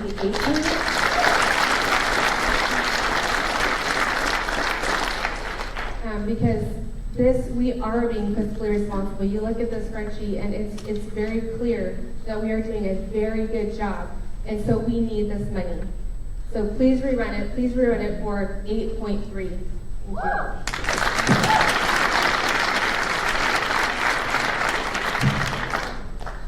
Thank you. I'm going to put this out there.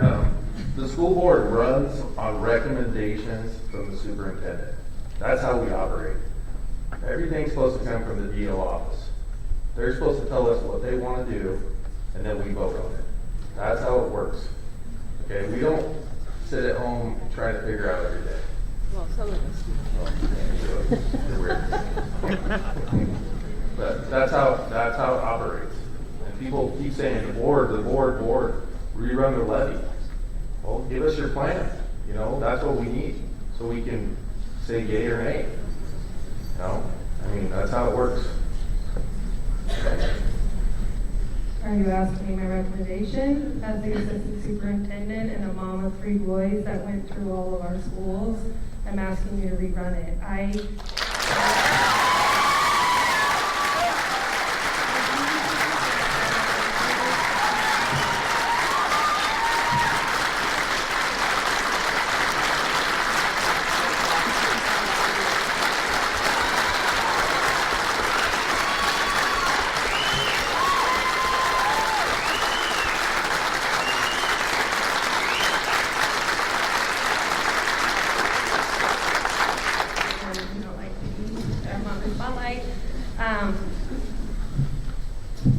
Are there areas that we can make some cuts? For sure. I think the board did their due diligence where we pulled back all of the layers. We are really trying to look at everything. You guys are trying to ask clarifying questions. I know that I gave you a lot of information, but the idea was that I gave you a comprehensive look. But any decision we make, there's $20,000 here, $200,000 there, but not 9.52. It doesn't exist in this budget. And again, I'm going to just go back to, if we literally just went with the state funds, we are going to decimate what we provide our kids. We will have families leave because we can't be competitive with our local districts. Our dual credit teachers, all the things that they're offering, our ALP teachers, all of our specialists, all of the things, FFA, all the things that we provide our kids at the high school level, all the experience. I had a kid that my oldest needed, his go-to was band. He played sports, but he needed band. He would have not survived high school without having band. That was where he connected. Those were his people. My middle son, sports was everything. Half of the men at Timberlake High School invested in my boys and came alongside and coached them and took them to things. And my youngest, hopefully he doesn't hear this, not the most athletic, needed BPA and needed leadership. All of those things spoke to them. So taking that away, we're taking that away from a kid that's their outlet, that's their connection. I can't recommend that. And I understand that we are going to have to build a budget without 9.52. We are going to have to pull things back, but I can't recommend that we don't rerun and not give our kids these opportunities. There's no way to give it to them. It's just impossible. Thank you. Go ahead.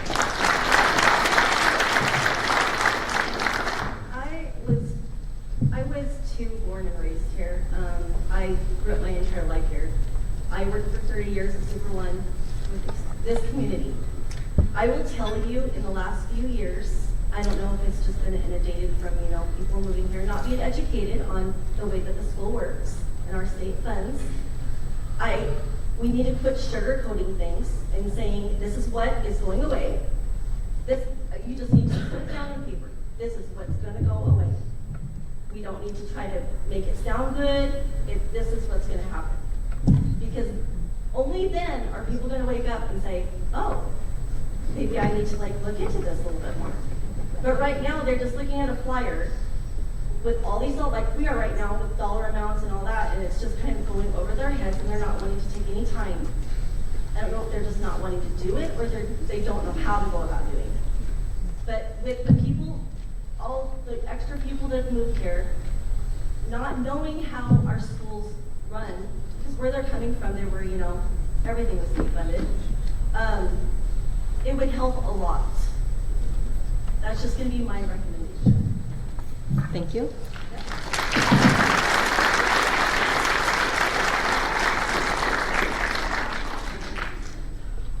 Go ahead. Hi, thank you. Obviously, this is super complex, and I understand you guys have to make a case to the public on what you're going to do and why you're doing it.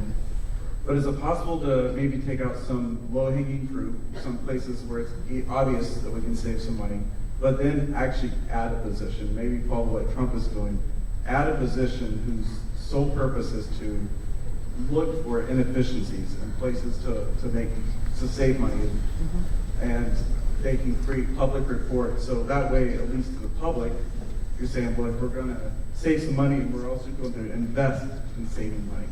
Make it easier for the no's to say yes. That's a great idea. Thank you. Are you wanting to speak? Yeah. Okay. Hi, I'm a Timberlake student. So I did a little bit of research, and the average cost for a home is $500,000, and for the yearly, like how much the levy will cost is about $600 for the average home, and then $1 million value home would be about $1,200. And so even with people, you said you represent the people, but even with people in a financial crisis, that money that they pay for the levy, it's not going to help them. They're still going to be in a financial crisis, and it just won't do much comparatively to what the situation might be in. So you represent the people, but you also represent us at the high school. So I'm asking that you take that into consideration. Thank you.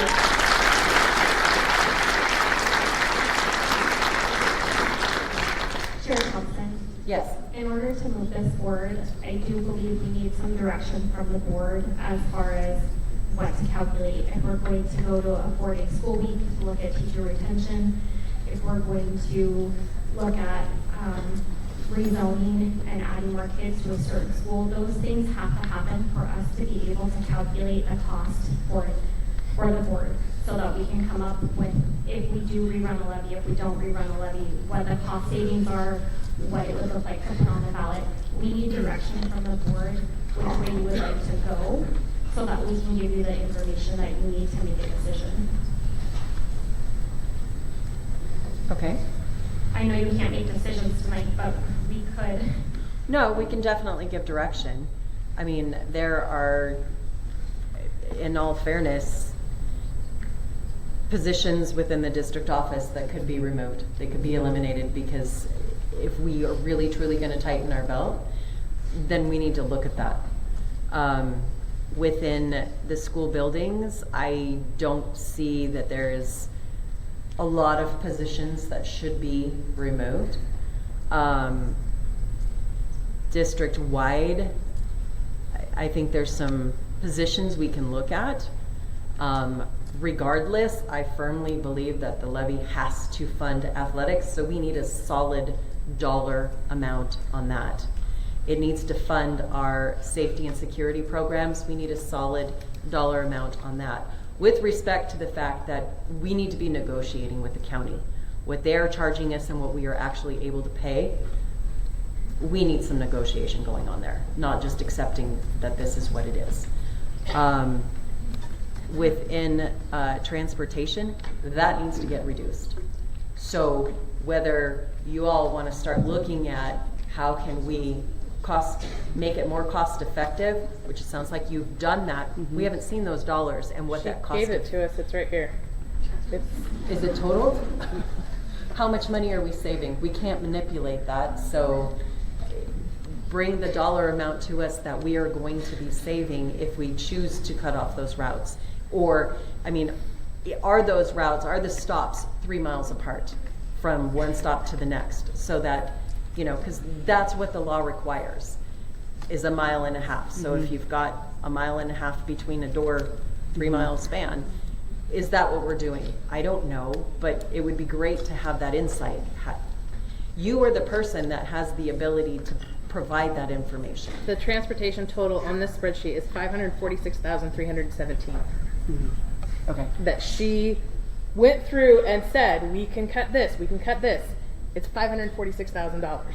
So I think Jessica has done a fantastic job at offering examples of where the transportation department can cut. It's not $1 million like we have in the levy, but that's a darn good start. Well, and we've also found that these extracurricular trips that are beneficial for the students, we can hopefully start getting paid for it instead of just checking it off saying, nope, it's not funded because the kids aren't getting the break. Right, so that's that's even less money that we have to pay for transportation. That gets us even closer to $1 million.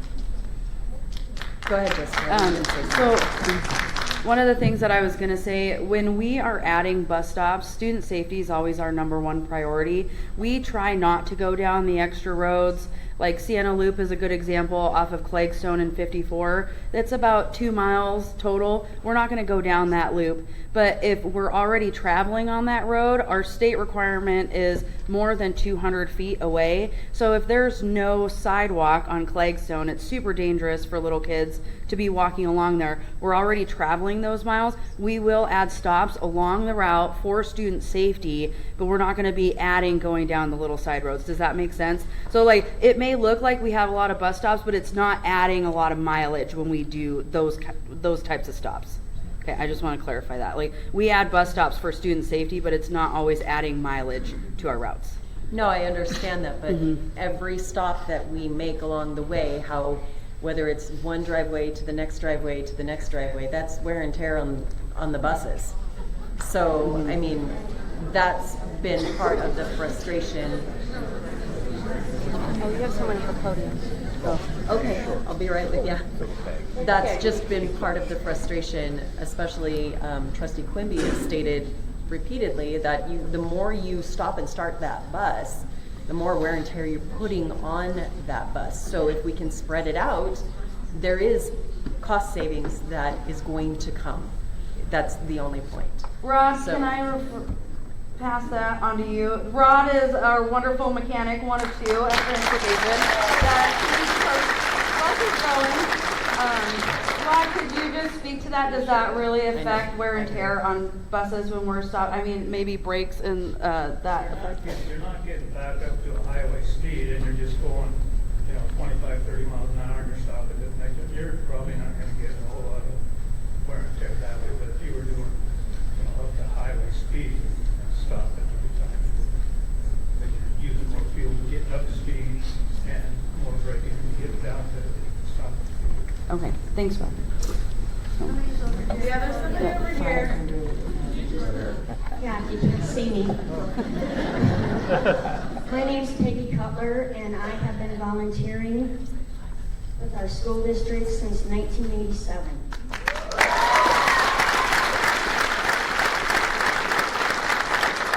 Our son, Mikey, who's up here, started kindergarten, went all through Athol Elementary, came down here for middle school and high school, and finished at Timberlake High School.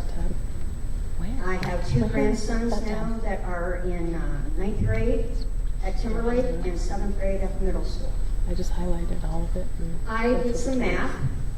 I added up the taxes that I pay out to Lakeland School District with our tax notices we just got. And we get 5. We have 11 lots in the city of Apple altogether. And our taxes that I pay Lakeland School District came to $1,010. I divided that by 4,693 students that I looked up that said was in our district. Is that correct? Pre-K through 12.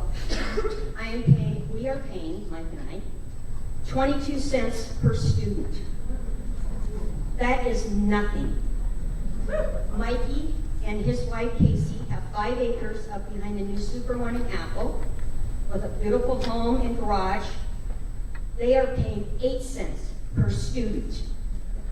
People need to do the math.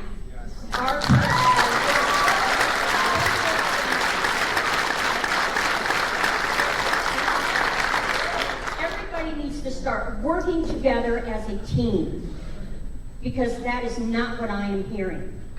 Everybody is fighting against everything, and we need to educate these people that are voting no what they're paying in their taxes for our kids.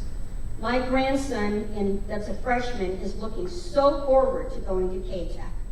He wants to do the welding course. We have a logging business. He runs Skidder the last 2 summers. He's 15 years old now. My 12-year-old grandson runs our log loader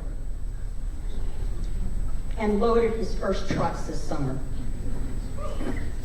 And they are still looking forward to doing stuff at K-Tech for diesel mechanics and welding. So thank you.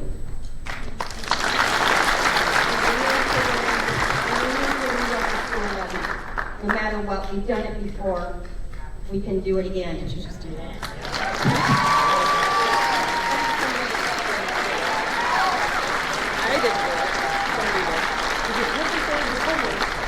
All you have to do is highlight the section.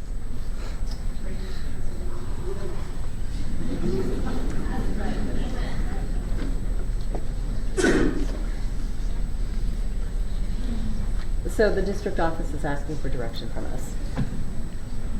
What are we telling them to do? The only thing I can say is that we have to provide the state a budget without the levy. So we have to create that regardless.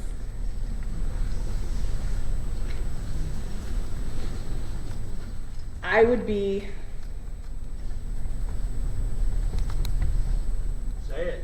ready to rerun the levy, pulling $2 million.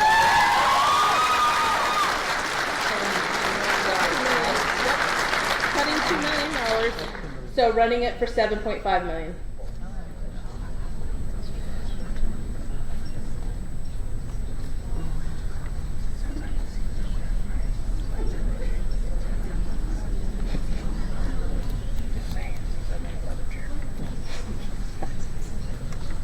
I do want to remind the board about House Bill 521, which is Idaho Code 33911. That is the property tax relief bill. If we did run it for 7.5 million, based on the money that we receive from the state, if we have a levy on the books this year, on our $9.52 million levy, we were able to take 2.37 off. So the taxpayers are only being taxed at 7.14 million. We would be able to use those funds next year if it's the same, to take 7.5 down to, can't math in my head, 5.2. That would be the taxpayer portion of that if we receive the same amount. I just want to remind you that regardless, if we have a levy on the books, we will be able to use those funds to offset our property tax relief.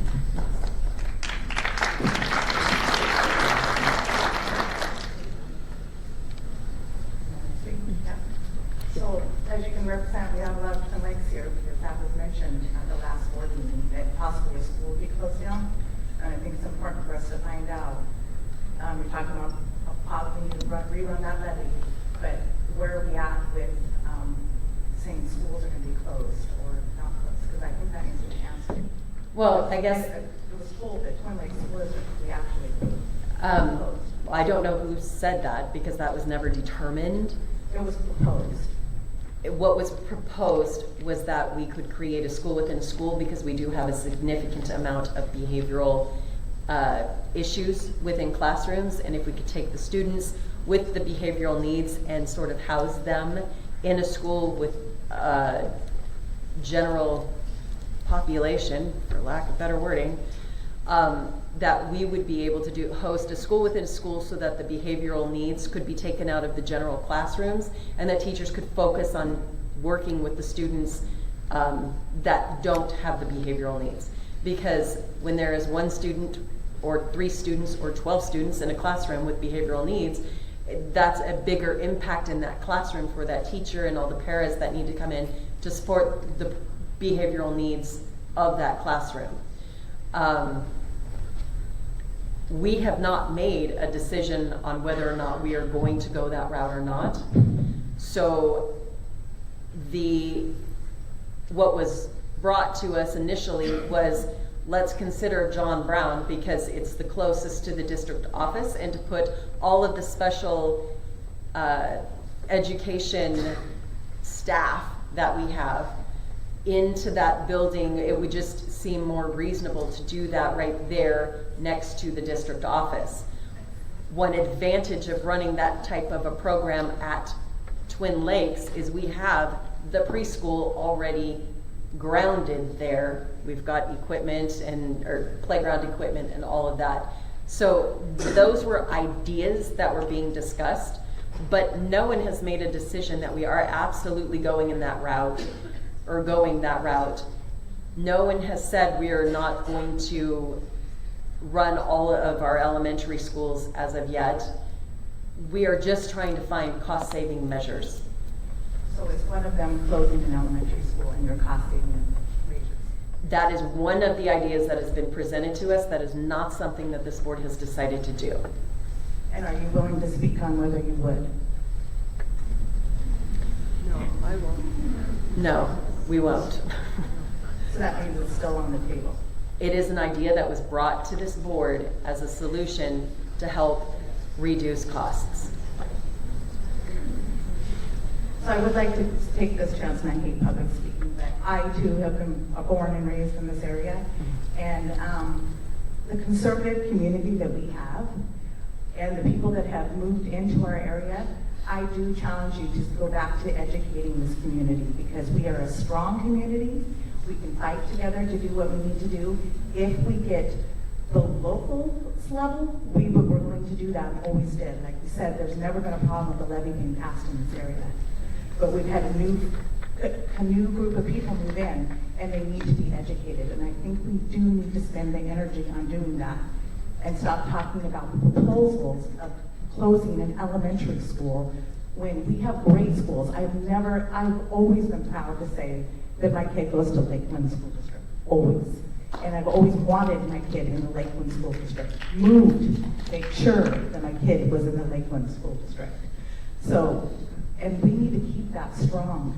I agree with you on that. But what's happening, the gentleman that spoke behind me, which is wonderful, by the way, what he said was that is what's really happening right now, is that you're having people saying they're going to take their kids out of the schools. That's what the proposal that was mentioned about Twin Lakes. Lots of mothers are already talking about homeschooling, whether they're going to put their kids in private schools, they're going to take them out. We have to start making decisions for our kids. But that's right now, we want to keep them there. We have a great school up Twin Lakes. So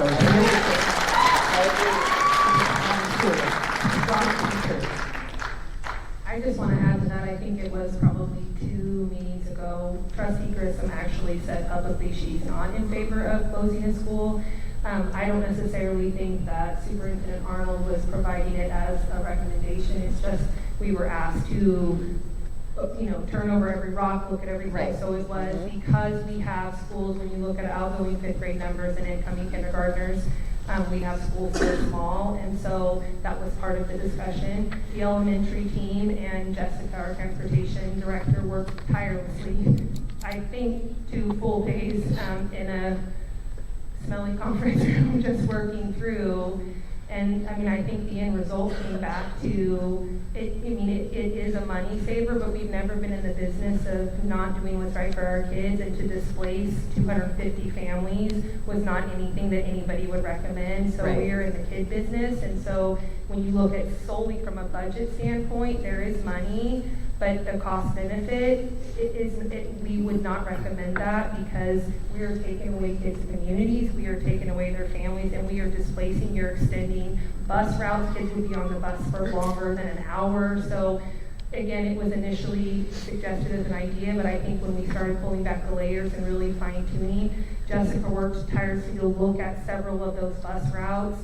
In the end of the day, it's not good for kids, and so if that was a decision that you guys were looking at, I think the elementary team would come back and say, please, just like me with full day kinder, they would say, please, no, that's not an option because of the impact to our kids. Go ahead.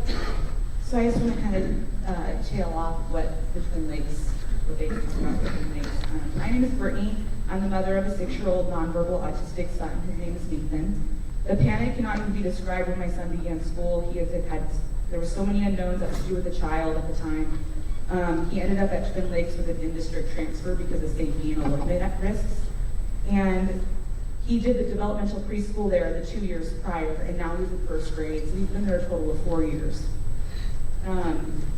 With that being said, with kids on the spectrum or behavioral needs, they need consistency, they need routine, they need schedule. To possibly close or this school down and take him away from all the people that know and love him, that he's built this relationship on. I can tell you one thing, the love that has been afforded to my son is unlike anything I've ever experienced. He has everything that gives to him in life, and this is the one place that he can go and feel safe and loved.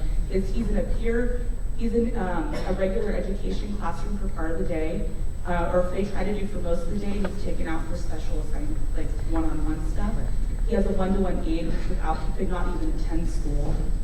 So I love all this transportation and extracurricular activities, but I just want my son to be able to go to school and have all the schools stay open. That's really what I didn't even know if he could attend school when we started this, and now he is thriving. He is learning to count. He has friends he plays tag with. I never even knew if he would have friends. So these people have poured their souls into my son, and I just can't imagine anything changing at this point. And he needs this consistency, and it's not only for my son, but it's for the 200 and whatever many families that this would change their lives if the school were to close down. Because what's the answer? Put more kids in each classroom? That's not going to be beneficial in the end either. You're right. I just would like to say that. Thank you. Thank you. This will be the last person that speaks. I actually also have a son who is in special education and runs a full IEP, and the school that he is attending is fantastic, and the staff there has been nothing less than amazing to work with. I absolutely love them all, many of them in this room. But that's not what I came up here for. I have just a couple quick questions. Do you currently have a budget that does not include our levy dollars at all? And also, would you be able to provide one for the 7.5 if a rerun was able to happen? And because I work well with deadlines, and I'm assuming everybody else in this room does too, can we have a due date to hold everyone at the table accountable for to have that presented? We currently do not have a budget without 9.5 million in it. Is that legally required at this point? If we did No. that earlier? No, it's not. We are presented with the budget for the next year that we approve, that goes to the budget hearing, and then goes down to the state. We do not have a budget for to include 7.5 million, because that was just a number that Trustee Bain placed on the table. And you would like us to provide you with a deadline. What I have been hearing from a majority of constituents is to please give them the information before the end of January so that they can meet the February deadline if they want to choose to remove their student and go somewhere else. I mean, I'm really challenged by that component in the sense that people can either stand with Lakeland or move on. I don't want people to move on, but we are doing everything in our power with as quickly as we're given information and as quickly as we're able to get back to the table. We don't have powwows with the 5 of us outside of any meetings that you all have seen us at. This is how we have to conduct business by law. So we've been given this information. Our next meeting is in January. We will meet again for a second time on the workshop, which... I didn't ask that with the intention of ever moving on. I will be in this district, I will stay in this district. That was not my intention with the question. No. What I'm telling you is we've been receiving numerous emails with parents demanding to know what's going to be cut, demanding to know, how it's going to affect their student, because they need to know if they're going to move. And I can respect that, but we can only go as fast as we can go, because me personally, I want to do what was requested earlier, which is build the budget up, which is what I said at the very first meeting. Let's figure out what the certified salary is and use that as our base and build from it. I do believe we have to go back for extracurriculars and athletics and safety and security, because those are unfunded. That money has to come from somewhere if we're going to keep those programs going. So yes, we are moving down that pathway, but to give hard specifics of dollars, this, that, and the other, we can't do that at this meeting. So I'm not asking for it at this meeting. I'm asking, can we set a date within the foreseeable future prior to the deadline for everyone in this room to also be included within that budget to see what it would actually look like? Based on the pattern that we've created, our regular board meeting will be January 8th, and it would seem reasonable that our next workshop would be January 22nd.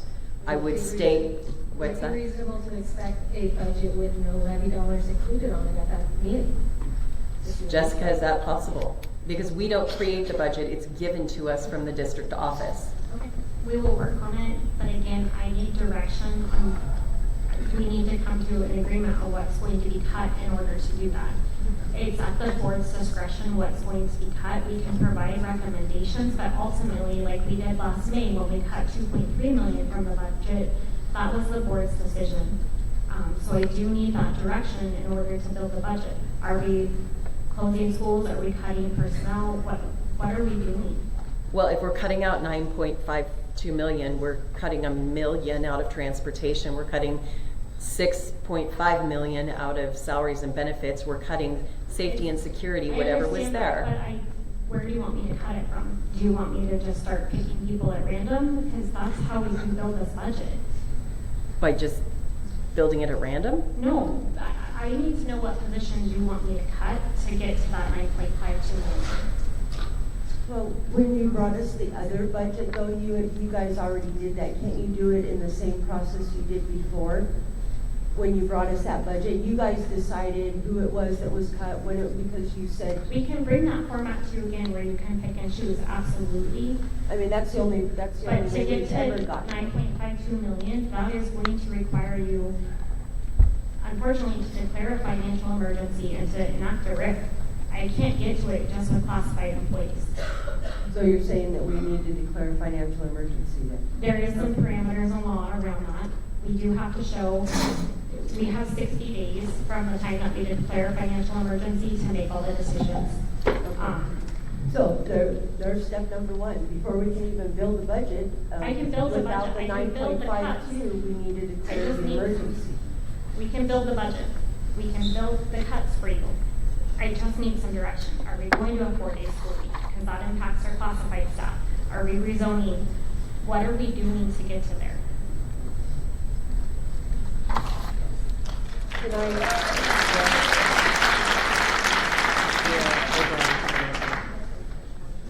under the things to consider that was on that spreadsheet, were those all that you said, cut all these things and here's about what that was? What was? No, those weren't recommendations. They were just things that have been brought up, that have been talked about, and so I wanted to give you information. So for instance, we have 16 Category 1 positions. Those by law go right back. They have to reapply for those positions. We would save $1 million if we did not fill those positions.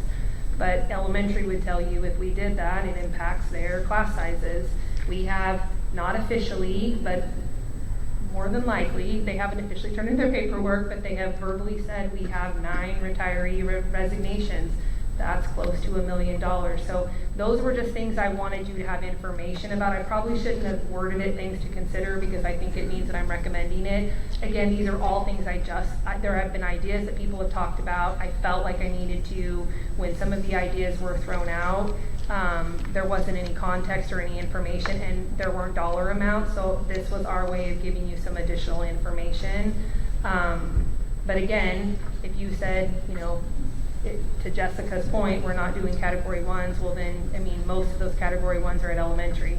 Several of them happen to be at Spirit Lake, so she would have 3 teachers or 4 teachers, so there's an impact because we would have class sizes of 40. So I think that's her point, is if you want us to build this and give you some options, we can. It's just difficult if there's not a lot of when you take out athletics and some of that, there's not, the 4-day work week, I think roughly saves us what, 1.5, if not 2.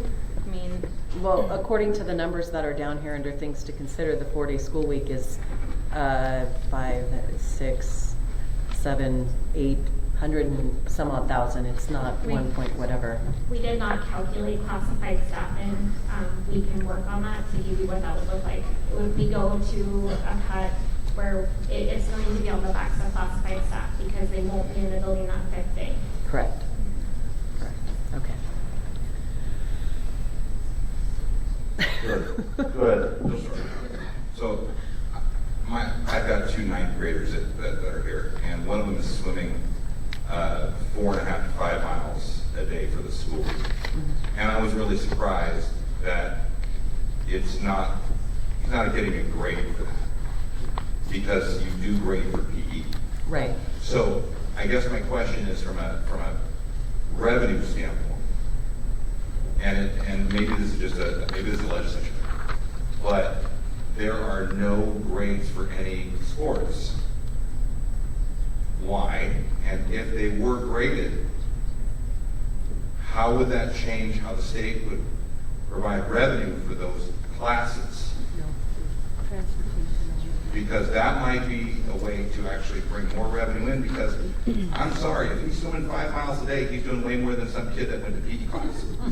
I agree. You see what I'm saying? Yes. Every kid that's pounding, grinding on the football field, same thing. So all those extra hours, and they still gotta go to PE, but at the same time, you're not getting any funding for a student who's learning way more on those fields than they are in PE. Well, the way the legislation is we are not funded for extracurricular or co-curricular activities. That's just the law. We're funded. That is a law. It is. We are funded for education based on the requirements of the state of what children need to learn and when they need to learn it. And it's academics. It's educational academics. It's not anything with extracurricular or co-curricular activities. Thank you. You're welcome. Go ahead. So financial emergency was just brought up. which made me think in my head, I was a little curious about if we're, without $9.52 million, we're going to be in an emergency. Yes. Then why wouldn't we rerun the levy for 9.52 million?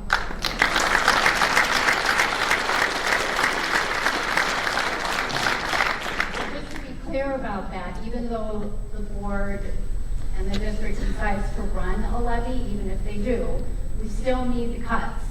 Yes, still we need do. to be clear about what the cuts are so we can educate people about what this means for our school district, right? So even though if we run a levy, that's still only half the battle. The cuts still have to be made because that's how you educate the new electorate that has moved here. We can't just tell them that we need $1 million for transportation because they assume that we're buying, 10 new buses.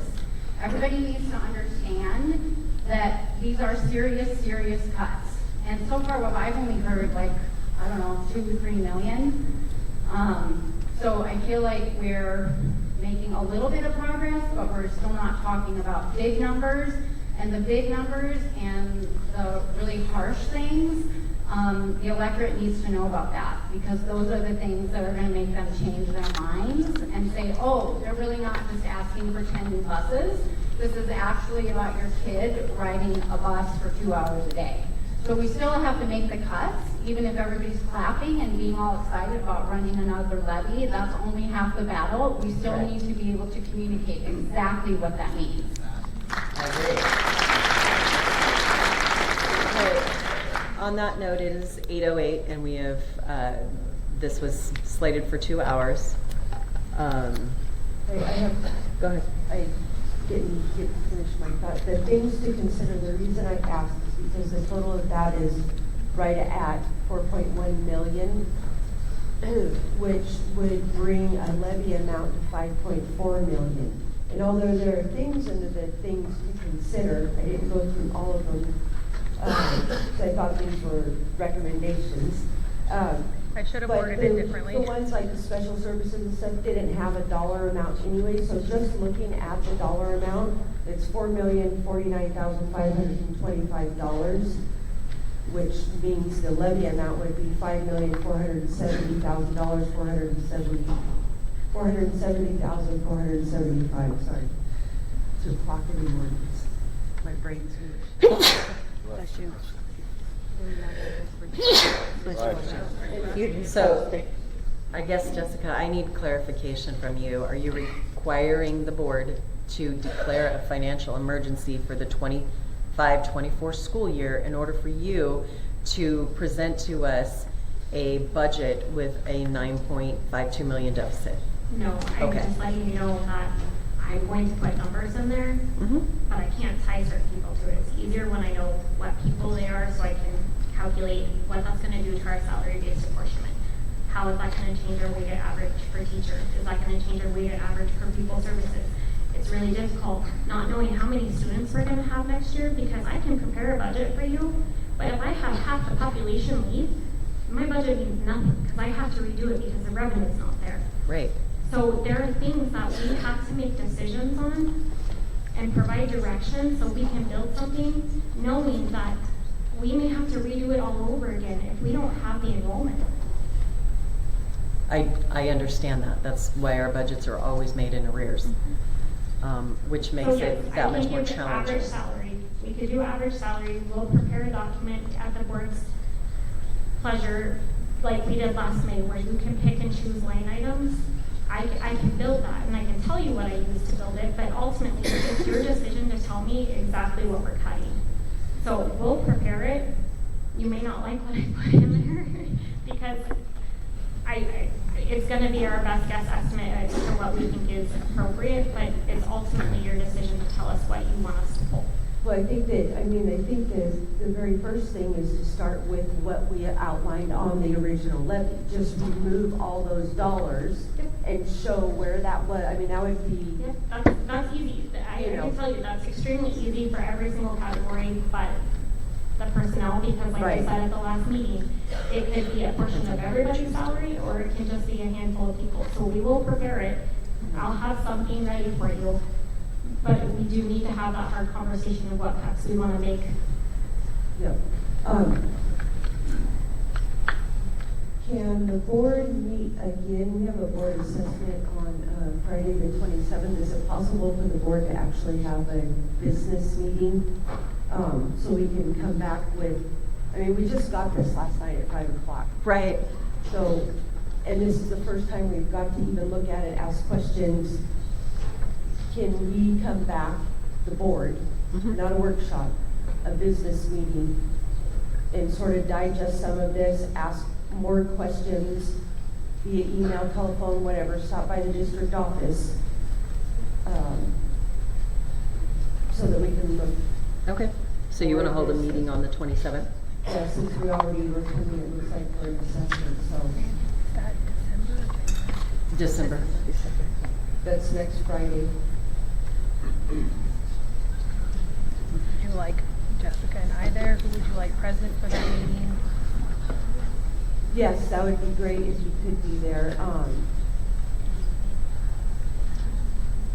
guess that would just depend on what questions we had, or if they were, answered ahead of time, or, that makes it so hard because there again, we can't talk until we do this, right? So we don't really know, other than sending our own questions and trying to get answers to those, but then when we come together, something else comes up. Because she's okay. Well, yeah, but I get what she's saying. So the 27th wasn't an actual physical meeting date. It wasn't. It was a deadline for the board self-assessment. Okay. But we can hold a meeting. That's not a problem at all. Yeah, if that's conducive with everybody else. I don't know if we're going to be out of town or. the 27th makes it very difficult. But What about the following week then? January 3rd, before our board meeting. Yeah, or the 30th, or leave it here the following Monday, or Tuesday, the 30th or 31st. I'm just trying to get in as much time as we can get in before, because the board meeting puts us back in the same predicament. We're not going to be able to do anything before. right. Are you here on the 30th, or is that still problematic for you? Or the 31st. I just want to make sure that you guys aren't going to be gone or. I would request not the 31st, I have plans.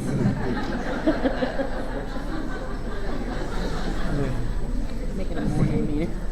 The 27th or the 30th work for me. I just was the 27th is right after Christmas. So I can be available either day. Okay.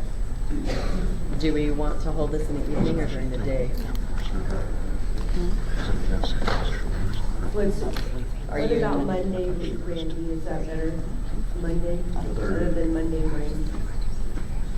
Monday is a little bit easier than Friday. Okay. All right. Well, let's do the 30th then. Okay.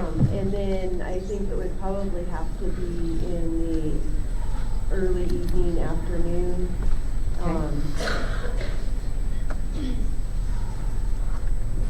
Trustee Grissom, would you like any additional documentation for that meeting? I don't have that answered yet. I just knowing with Christmas and next week, Right, yeah. just trying to make sure that we have everything for you.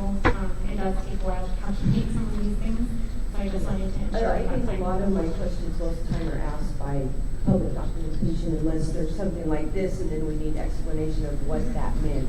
I know I gave you a lot, so sorry. No, that's fine. Is there anybody else that you would like present outside of Jessica and myself? I mean, obviously it's a board meeting, people could come, but is there anybody specifically? I don't think so, because all we're gonna do is we just need numbers, right? Okay. How much did something would spend or cost, and that's the only thing I can do. Can I make a small announcement? Just real quick, before nobody leaves. If you are interested in helping with the public education that some people talked about or supporting the district, if you wouldn't mind signing up on the table, that way we can kind of gather ourselves as a group when we do or if we ever move forward. It's just nice to have emails, phone numbers, that sort of thing. Thank you. You're welcome.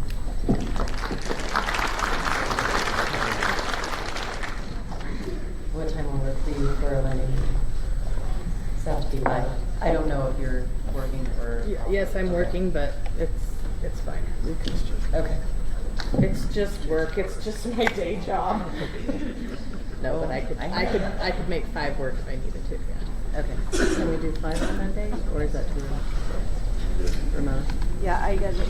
5:30 would be better. 5:30? Yeah. Perfect. 5:30 then on the 30th of December. All right. On that note, we will go ahead and end the workshop. It's But moving forward, if we're going to team up and we have hope of educating our community, I think it's really important that we're aware of how we speak about our Lakeland district and the employees of our Lakeland district. We need to be aware of that language while we're trying to educate our community. It is 8:17. This workshop is now over.